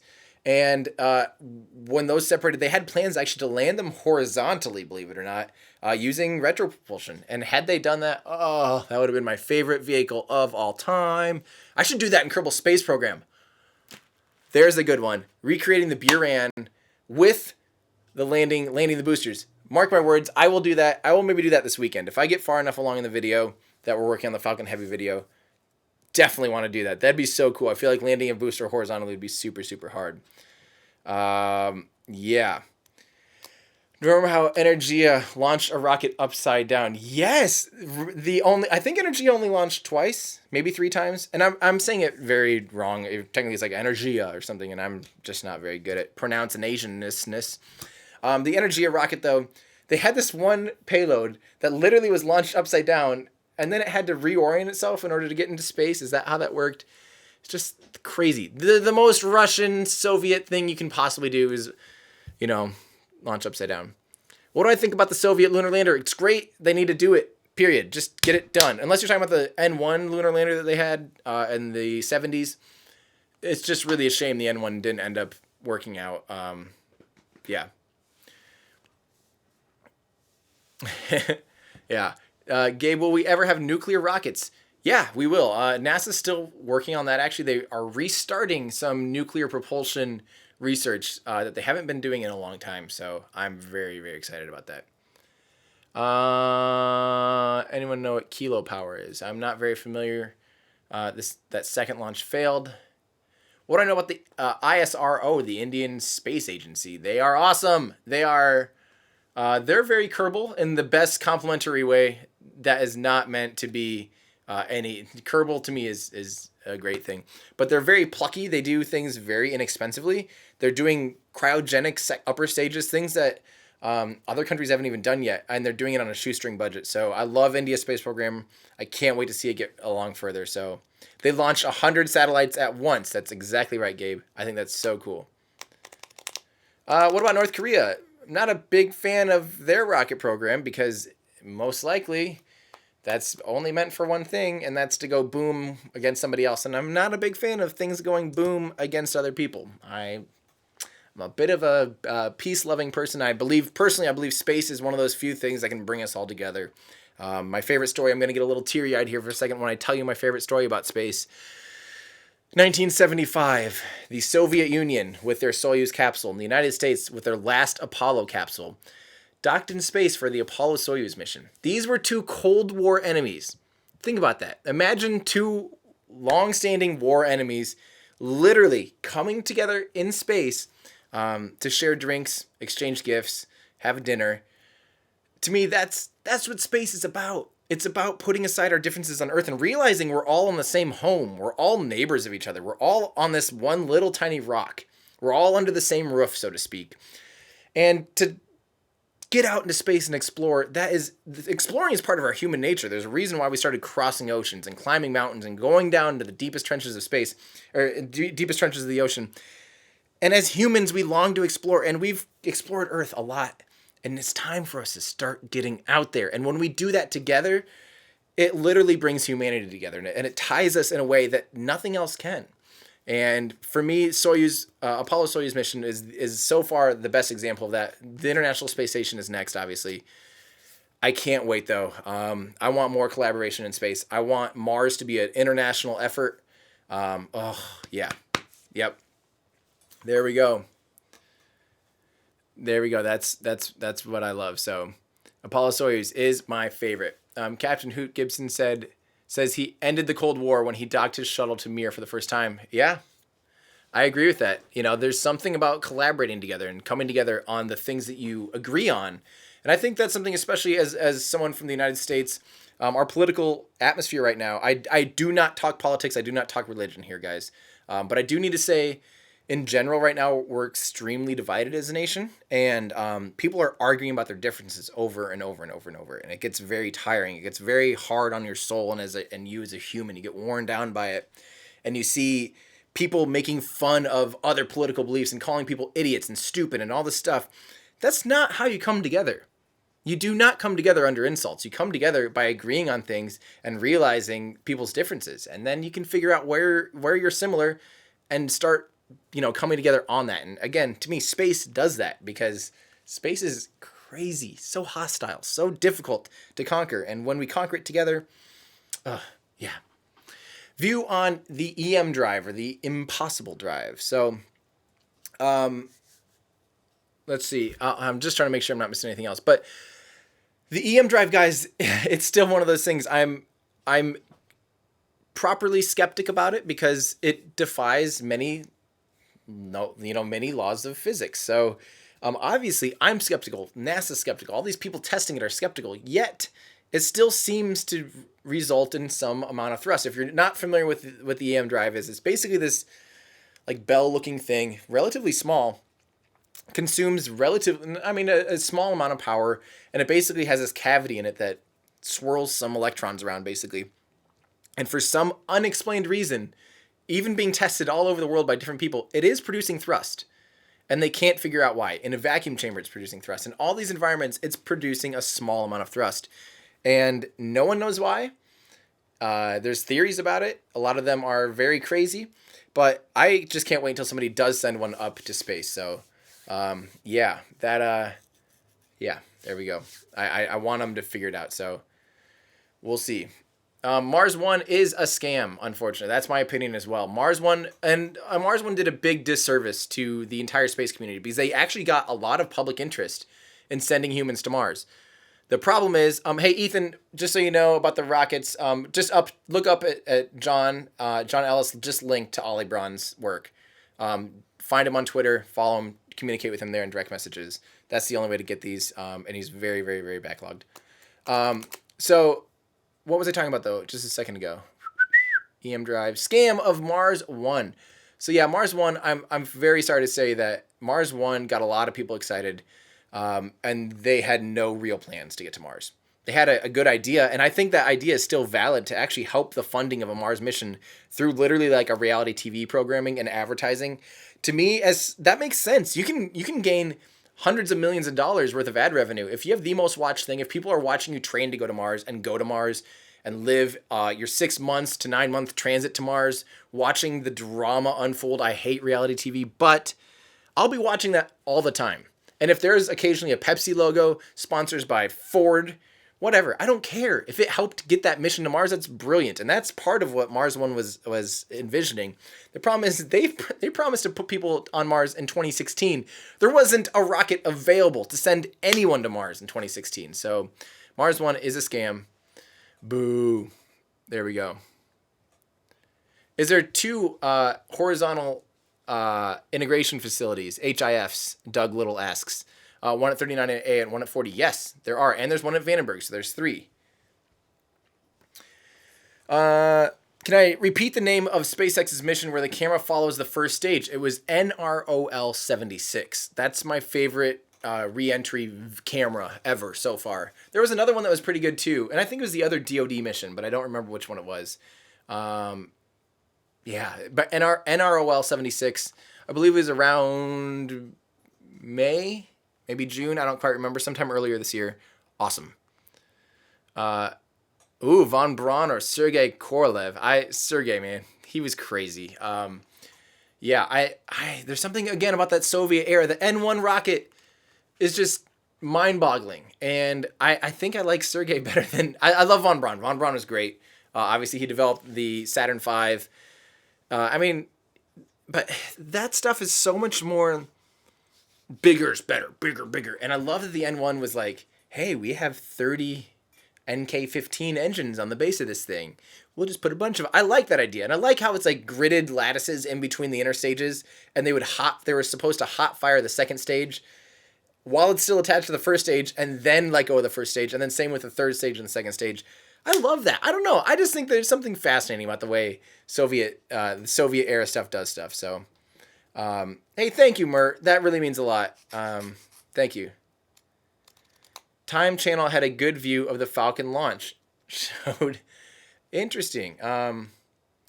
Did it now, Mr. Aubrey? Let me know though. That you have to send that to us. We'll have to review. I will gladly explain. I'm a photographer. I'm a professional photographer.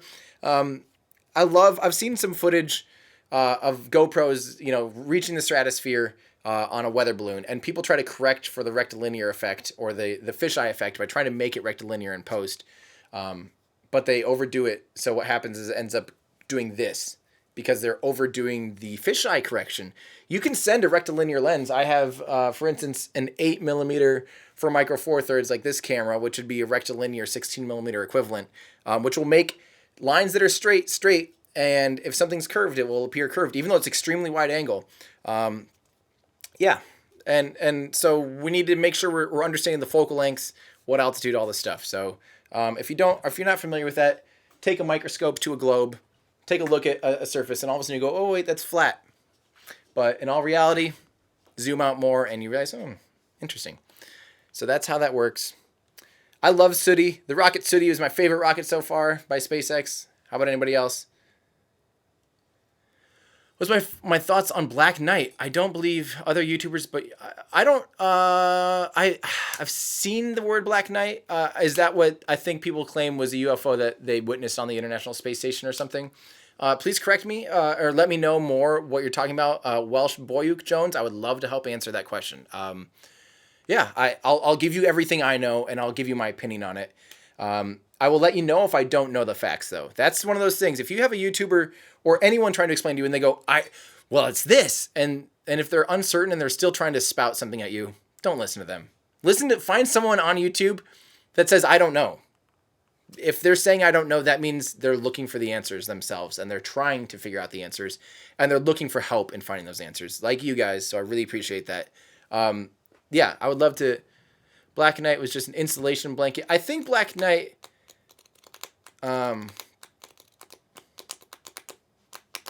Let's see. Black Arrow for a second. Black Knight. ISS should be visible over UK right now, but it's cloudy. Dang it! And it's probably day for you guys, and you won't be able to see the UK, or you won't be able to. You can't see the ISS in day. You can only catch the ISS.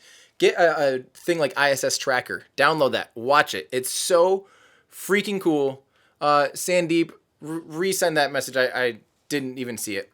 But the ISS you can only see when it's dark here, so dark sky, but it's still visible by the sun. So it has to be up to about an hour pre-dawn or an hour after sunset. And then if it has to be right in the right time, and yeah, it would be amazing. So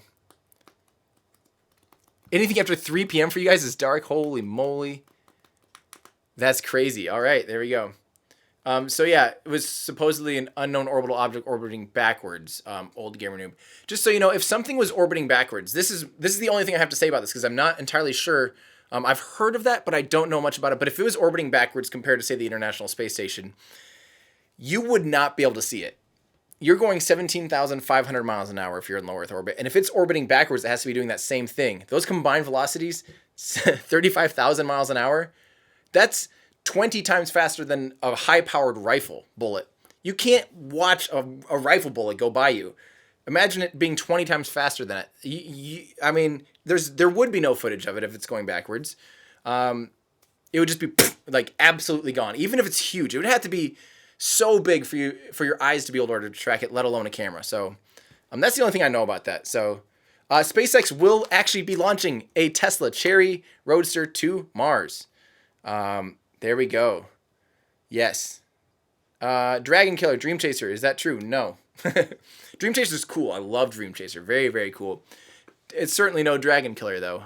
I like that they will be fully reusing it with hopefully very little refurbishment, but there we go.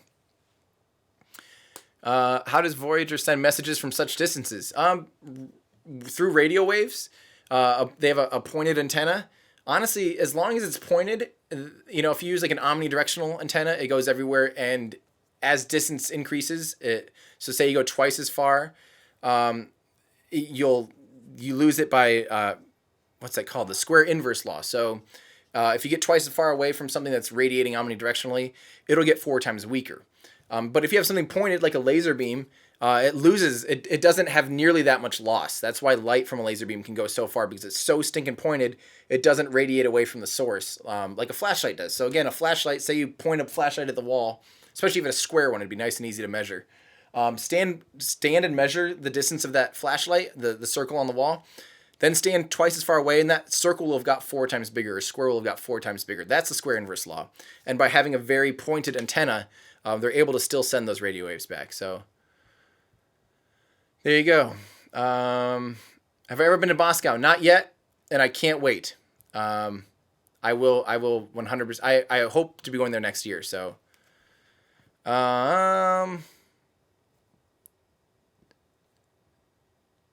yeah, it is more of how does the Deep Space Network track Voyager? That's exactly right. We have to have antennas that know exactly where it's at because they're listening to teeny little dots. So, hello, Vinod.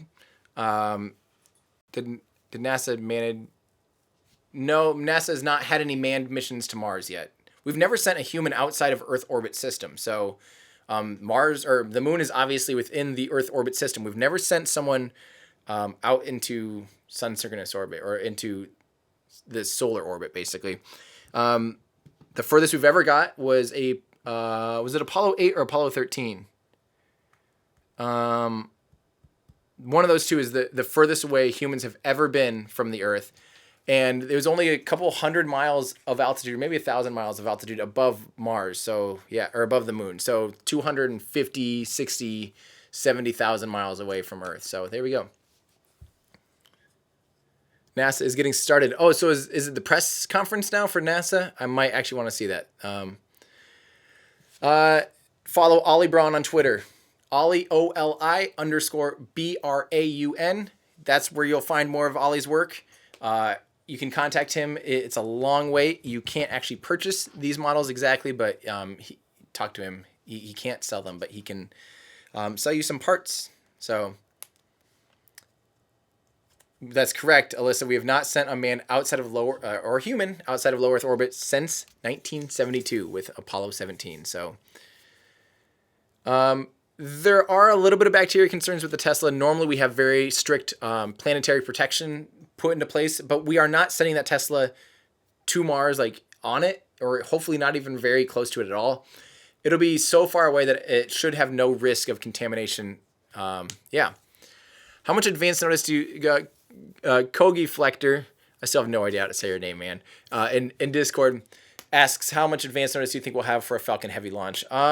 Static fire will be a good sense. Once the Falcon Heavy static fires, I would expect 3 to 4 weeks after that. It won't be the same turnaround, like 3 to 4 days. It'll be a lot of time. They'll have to double check. They might static fire it multiple times. Remember, they've never fired 27 Merlin engines at once. And currently, Launchpad 39A is the only place capable of handling all that flame from Falcon Heavy. So, yeah. So I'd say static fire is the first good step for Falcon Heavy. After that, we'll see. So once they actually set a net date, add about a week to it, and that's probably when it'll go off. But they have not officially set a net date, and they definitely won't until static fire. So, let's see. NASA TV, I better check that out soon. What do I think about asteroid mining? It might help speed up. If it's more of there's potentially an economic benefit there. Okay, yeah, I'll switch over here to the NASA live stream for a second. We can watch that together, I guess.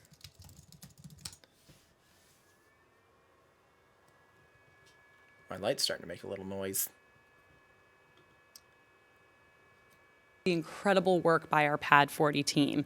Like I said, because it was a challenge, the launch dates in December after this point would be pretty much extremely challenging to not able to launch at all for a while to the ISS. So our teams had to work super hard to make sure that we were able to launch today, and they did a great job of that. So I just want to thank everyone on the SpaceX team, the Cape launch team, and NASA for their guidance along the way, the Air Force, the FAA, everyone who helped get this pad ready to go. It was a great launch, and the launch site director, John Murator, has confirmed at literally a few minutes after launch, he confirmed that everything on the pad looked great. The fuel systems were still up, LOX systems, helium, everything looked great. The additional blast protection and all the additional work they put into this pad kept it strong, which means we'll be able to have much faster turnarounds in the future. So, as you may remember from the pre-launch conference, this was, a previously flown Dragon mission. So this capsule previously flew on CRS-6, and we're very excited to have it in orbit again. So it got placed into a nominal orbit, the solar arrays have deployed, and the next thing that happens is the guidance, navigation, and control bay door will open. That's a pretty long period, so that's going to happen next.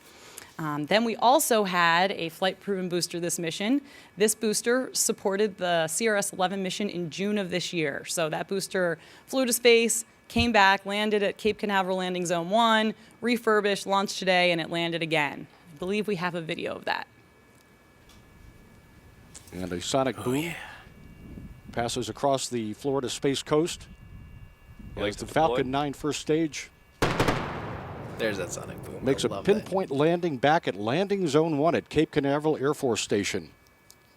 LZ-1, the F9 has landed. Landing operators proceed to procedure 11.100, section 3 on LZ-1net. It's awesome.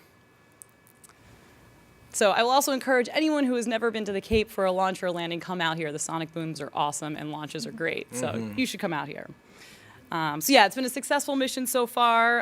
Again, I just want to thank NASA, the FAA, and the Air Force for all their support, all their guidance, and their tremendous help in getting us here today. Thank you, Jessica. We'll now take your questions here in the room. If you have a question, please raise your hand. When I call on you, state your name, affiliation, and to whom you're addressing your question. And we will also be taking questions on social media using hashtag AskNASA on Twitter. Let's see for the first question, Ken. Ken Kramer, I'll bet. Hi, Ken Kramer, Universe Today and Space Up Close. Jessica, can you give us a preliminary run-through of how did these reused Falcon 9 and Dragon perform? And can you talk a little bit about the contamination issue with the second stage that delayed this a few days? Thanks. Sure. So the performance of both Falcon 9 and Dragon were totally nominal. There's no difference. You literally wouldn't know whether it was a brand new booster and a brand new Dragon versus previously flown. And that's the whole point of it. So yeah, every parameter that I saw in the launch control room, I think Ben saw too, is nominal. We didn't see anything odd due to these being previously flown. With regards to the issue that we saw the past few days, we did find a small amount of particulate in the second stage fuel tank. We found that out after doing inspections after our static fire testing. The good news is we were able to flush all that out and verify all of our filters were in place. We checked everything on the ground side as well as checking all the tanks again on Falcon 9. Even though we only saw this in the second stage fuel tank, out of an abundance of caution, we checked the second stage LOX tank as well as the first stage fuel and LOX tanks. And so we did several flushes. We wanted to take a few extra days just to be safe. So we did many extra flushes and ensured that basically our ground systems and our flight systems were all good for flight. So that's why it was delayed. Chris Gebhardt with NASA Spaceflight with one for both of you. What's Dragon's nominal departure date from the ISS in January? And for Jessica, at a recent Aerospace Safety Advisory Panel meeting, there was talk about using a cargo Dragon to test out some heat shield defects to validate micrometeoroid impacts for Crew Dragon assessments. I was wondering if you could talk about what those potential defects you might put on a cargo Dragon heat shield would be and what missions those are going to fly on. Okay. Do you want to answer the first question about return? Sure, that'll be a pretty quick one. We're currently nailing down the date, but it should be in the middle of January. We're looking at the on-orbit activities. We're looking at vehicle traffic and other activities on orbit, as well as the amount of time for the research on orbit. So it should be right around the middle of January. Yes, and with regards to demonstrations on cargo vehicles, so the way we currently work is, it's great that we have this Dragon 1 vehicle as sort of a precursor to the crew missions we're going to fly. So what we do is we work with NASA on the cargo Dragon 1 missions to say, hey, is there a certain type of hardware we can fly, or is there, pieces of either a heat shield or the thermal protection system on the side that, we should do testing on the cargo Dragon mission to get some additional flight. And so we've done that on a few different experiments with them. And basically we have to make sure that whatever we're doing to the Dragon 1 capsule is going to be safe and reliable for that flight. That's of the utmost importance. But it's also this great way to learn more about the crew vehicle before people actually fly in it. So we have a really good relationship with NASA in working through those demonstrations.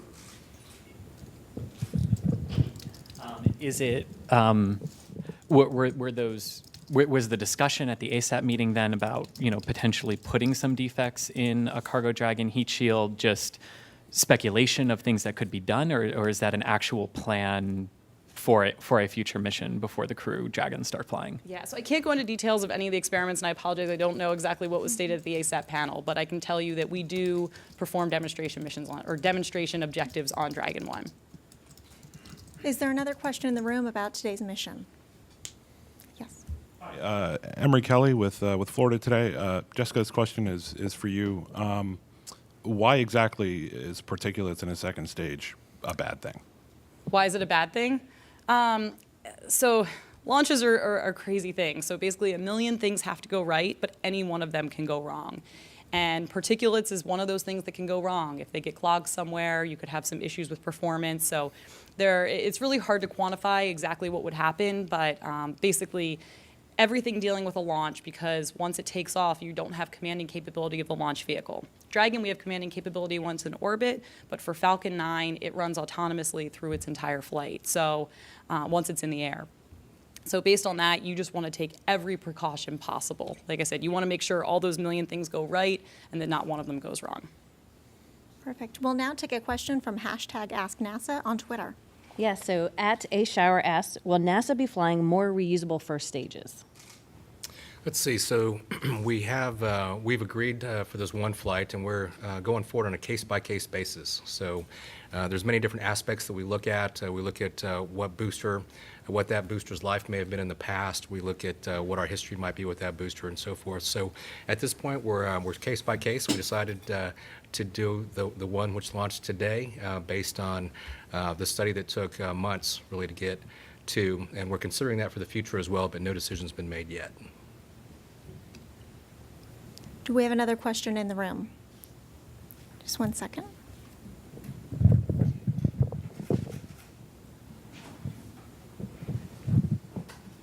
Roland Keller of Swiss Engineering Magazine and Swiss Space Association. I would like to know, what do you like the most? Is it the takeoff or the landing? Is that for me? I like the Dragon arrival. Yeah, exactly.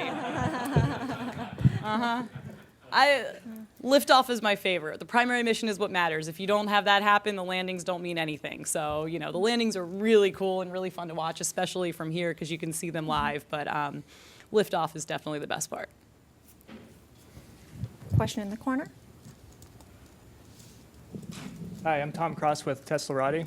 I have 2 questions for you, Jessica. Can we expect to see the pre-flown boosters unpainted from now on? And also, is there a plan to refly the 3rd time on any of them? So for whether they're going to be painted or not, going forward, I don't know exactly where we are with serial numbers. We've actually landed many rockets, and I don't have track of them right now. So I believe most of them in the future, you will see them as not painted, but there still might be some coming in as painted. We actually have to run some tests on them and make sure that the amount of soot on it is allowable. So some of them may be painted, some of them might not be. And yes, in the future, we do plan to reuse boosters at least 3 times. Is there one currently planned to be flown? I don't know of one currently planned, but I don't know of one of this date. Okay, thank you. I believe we have another question from #AskNASA on Twitter. Yes, Jason Linz asked, is the first stage the only part of the rocket that gets reused? Yes. It's very difficult to bring the second stage back from orbit. Right here in the room. Chris Gebhardt again with NASA Spaceflight. I don't know if you know this, Jessica, but status of the landing pads for the Falcon Heavy demonstration? Are they ready for that, or? Yeah, so we only need to build 1 more landing pad. So Falcon Heavy is 3 cores. So for the demonstration mission, we are going to have LZ2 ready to support that mission. It's right next to LZ1, and then the other booster will go to a drone ship landing. Ken? Can you talk about, please, first, congratulations on a great success. I forgot to say before, sorry. Why are they unpainted, these boosters, today and potentially in the future? And why were the stripes there? Thanks. Yeah, so basically there's no reason to paint them. If we do conductivity checks, we verify thermal properties, and everything is good to go, there's just no reason to repaint it. You're just basically adding mass and spending resources that are not needed. So there's just not a requirement for it if we can verify that Like I said, the thermal properties of it are acceptable for flight. And the reason that you see some marks on it is when every booster comes back, there is a certain amount of inspections we have to do. They're called non-destructive inspections. And a lot of times those happen particularly at welded joints or certain other joints. And so that's just where we've had to clean off the area to do an inspection to make sure it's good for the next flight. I believe we have another question from social media. Yeah, so Chris Cormier was wondering how many times is a Falcon 9 rocket likely to be reused? How many times? So in the future, we are going to reuse them a lot. Won't give an exact number today, but it's going to be a lot. Yeah, we're certifying for at least 10 flights and hoping for a lot more. Question in the back of the room. Bill Gellert from We Report Space. As far as fairing recovery, how many times have you got a piece of a fairing back, and will you be attempting that again for the Zuma launch? So my expertise is Dragon. I don't know which missions we do fairing recoveries for, so I can't speak on that. But I do know we have been working fairing recovery. So that's about all I know. If I speak on that, I will probably say something wrong. Do we have any more questions in the room about today's mission? I believe that will conclude our post-launch news conference for today. You can always follow more on the SpaceX CRS mission by visiting www.nasa.gov/SpaceX.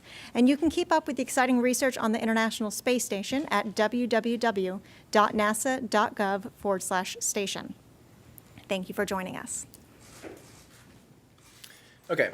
Any more questions about what they just talked about? I would love to answer a few more questions before I head out. I've been here for almost 2.5 hours now. It's we got video to make here, people in Discord. I'm gonna be shooting that today.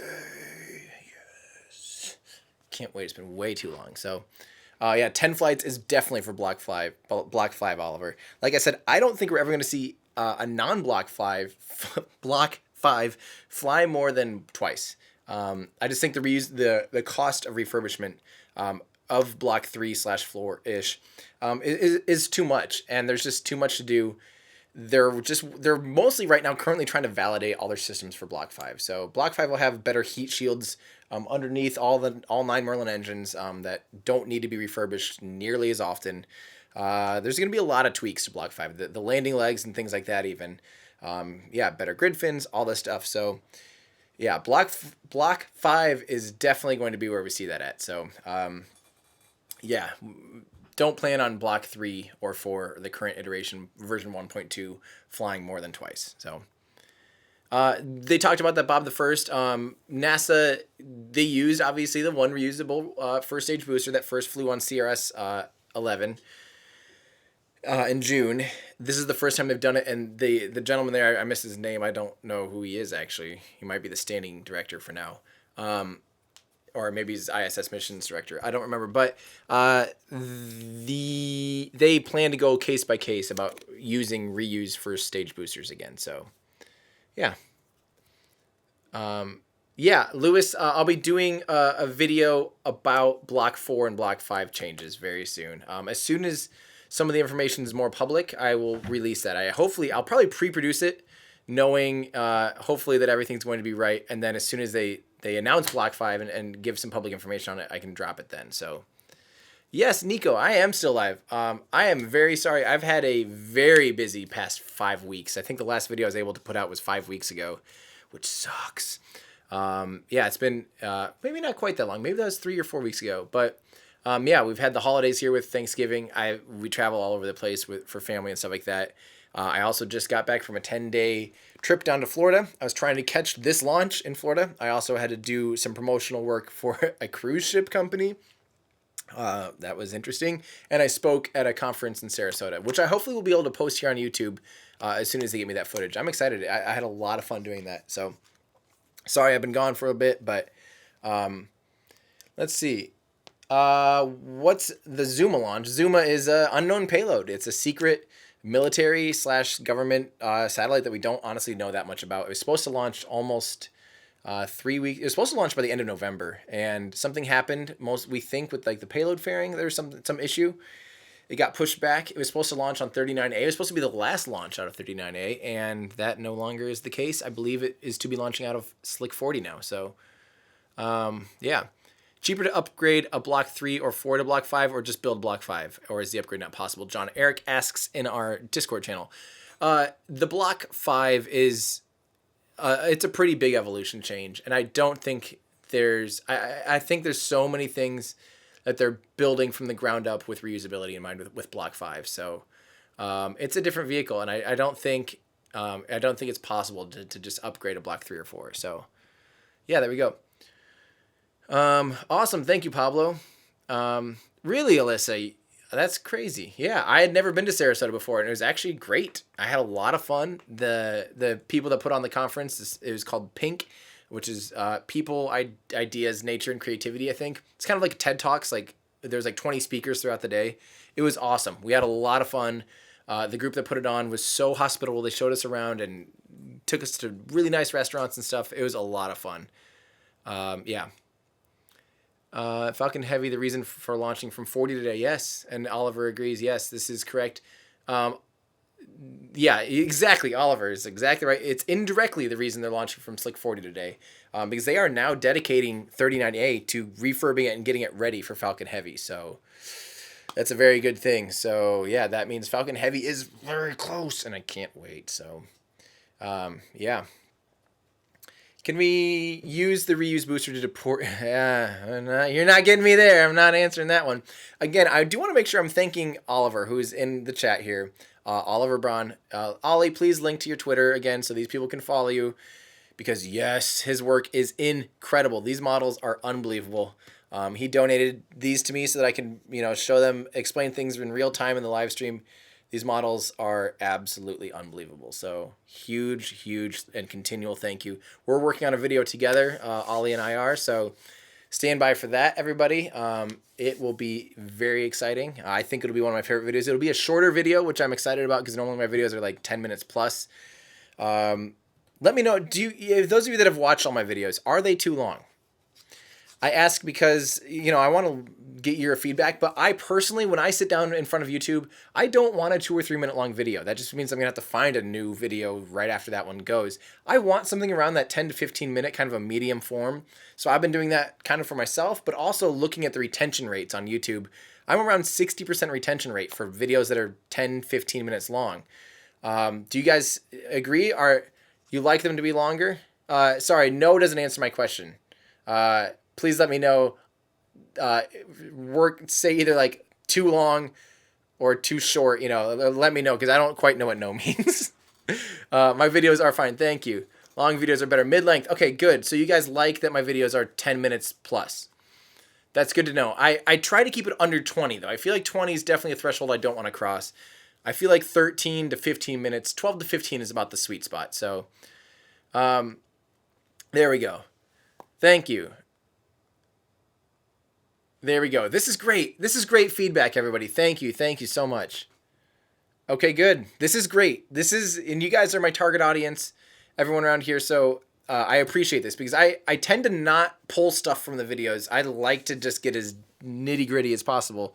But I know they can be long. They can be long and tedious. But I think someone like me, detail-oriented person, when I watch like Smarter Every Day and like Physics Girl and Scott Manley videos, I want them to be 10, 15, 20 minutes longer so I can soak in as much information as possible. So, yeah, there we go.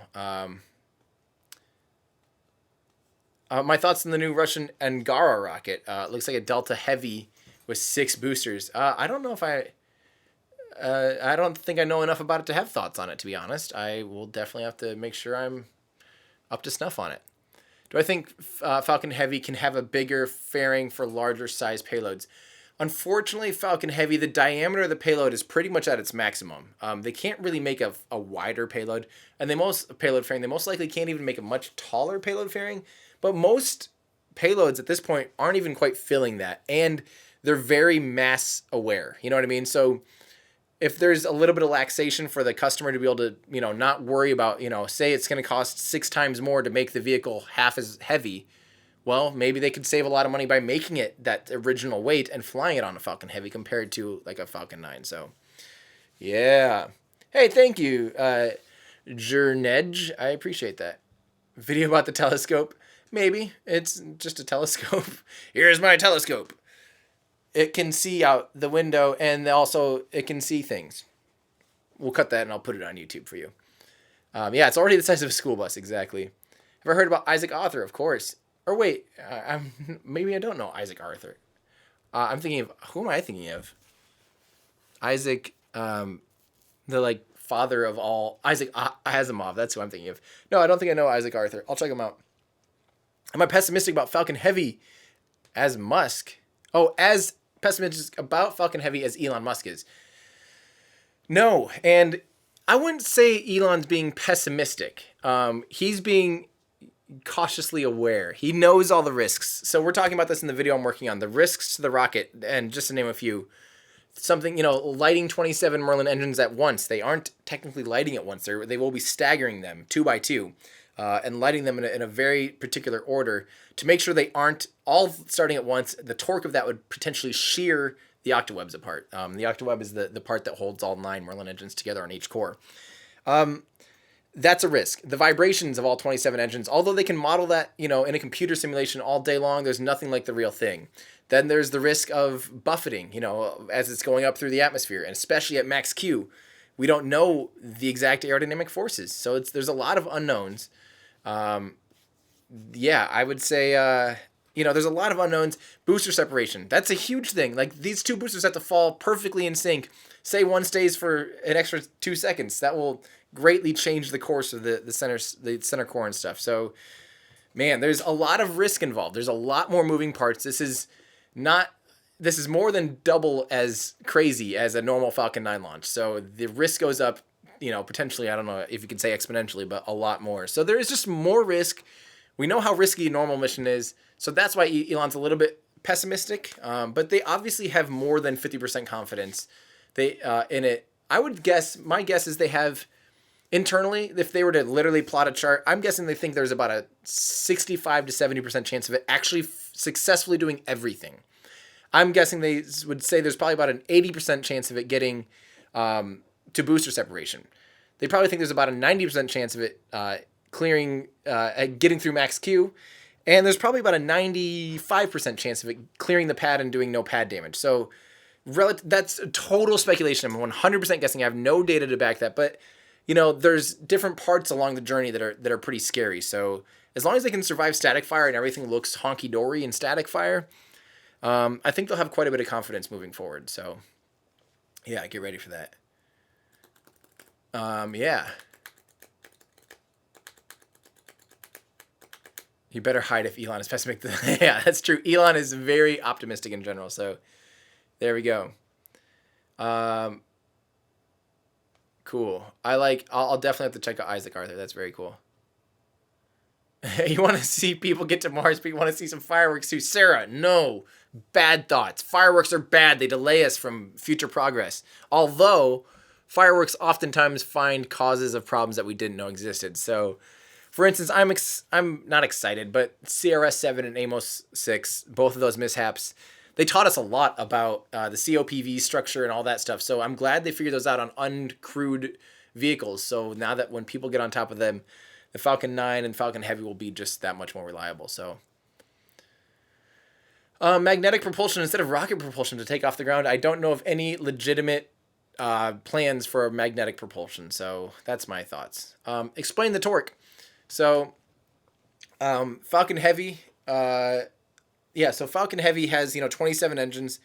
They're in groups of 9, clusters of 9. The Falcon 9 obviously is named Falcon 9 because it has 9 first-stage Merlin engines. Jeff R., thank you for the tip without even saying anything. Thank you very much. That really means a lot. Hi. Everyone say hi to Jeff R. Thank you. The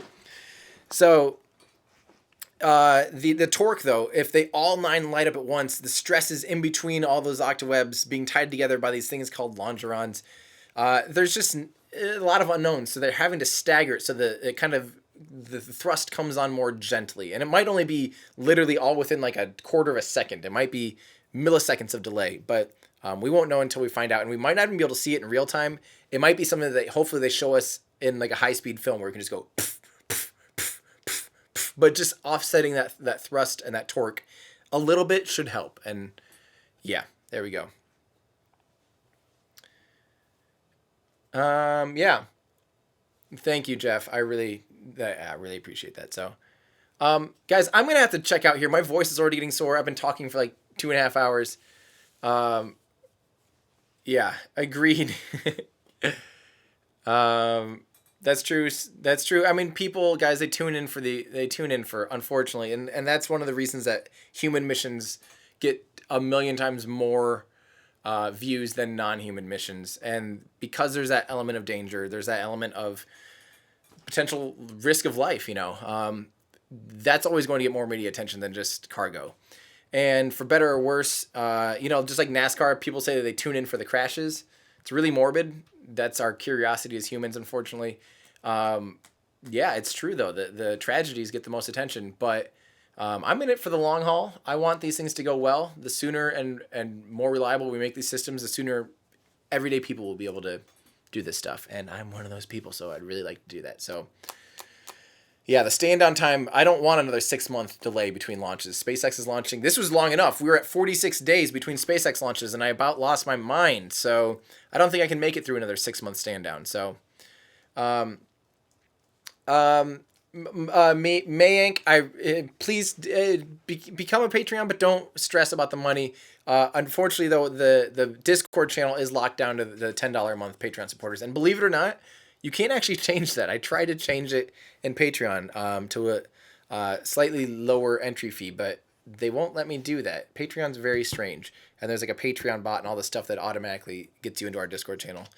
But yeah, so yeah, for those of you watching still, thank you guys so much. If you do want to help support, please consider becoming a Patreon member, patreon.com/everydayastronaut.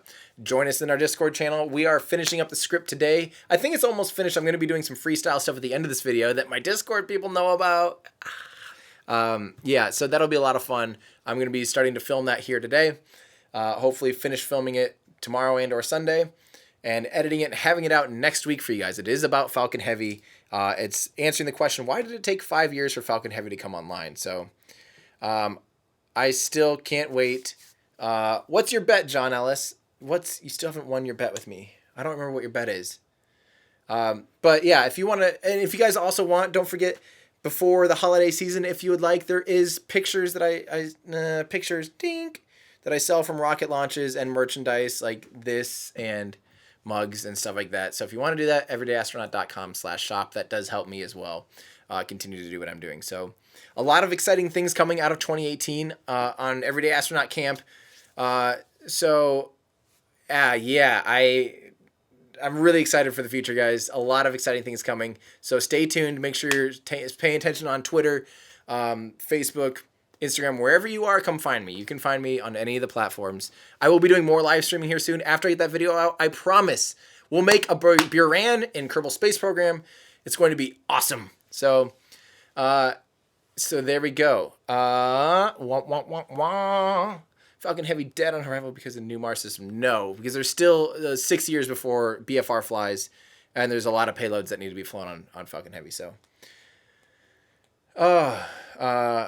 there we go. One more shout out to our friend Ollie, who makes these incredible incredible models. Yeah, Ollie, introduce yourself. Just put a link in there. That's going to do it for me, guys. I got to stop talking so I can hopefully shoot a little bit more later today, or else my voice is going to absolutely hate me. So, okay, come find me, guys. Come talk. Join us next time. Tell your friends if they have questions to join our live streams, and hopefully I'll be able to answer them. So, thank you guys so much. This has been great. I'm so glad to be back at this. 46 days was just far too long. So, all right, everybody. Thank you guys so much. I'm Tim Dodd, the Everyday Astronaut, bringing space down to Earth for everyday people. Bye, everybody.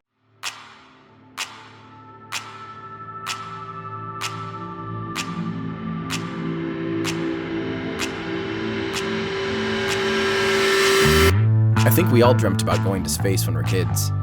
But when the space shuttle program ended in 2011, I discovered a void in my life. That emptiness led to a newfound obsession with space. A few years later, I wound up bidding on a Russian spacesuit as a joke. When the box arrived at my doorstep, my friends asked, "What are you going to do with a spacesuit?" The answer?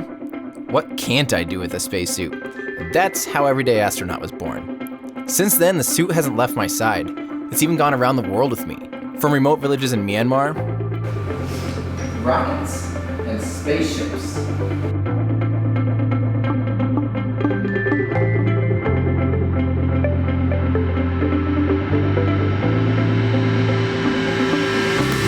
To beautiful fields in Norway. I'm fighting a cow to get a picture right now.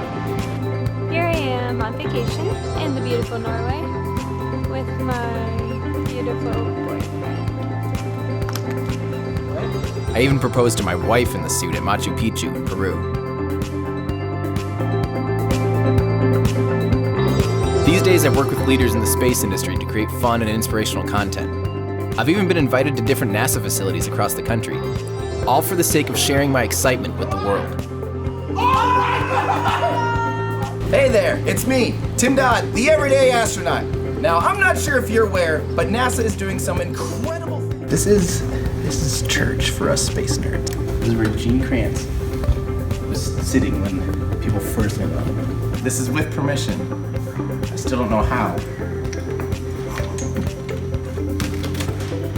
I love that I'm standing on something that says urine bags. This thing's gonna fly like a cat in heat. Whatever that means. That dog's gonna have a sore throat by the end of the day, I'll tell you that. Especially once he tries to explain to his friends that he just saw an astronaut flying majestically through the sky for an hour. This thing has officially become the bane of my existence.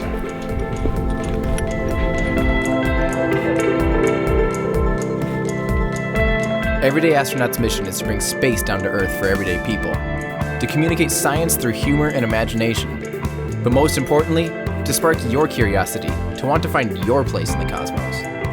Join my adventures as I seek to find out why exploring space is important, inspiring, and quite frankly, really, really neat.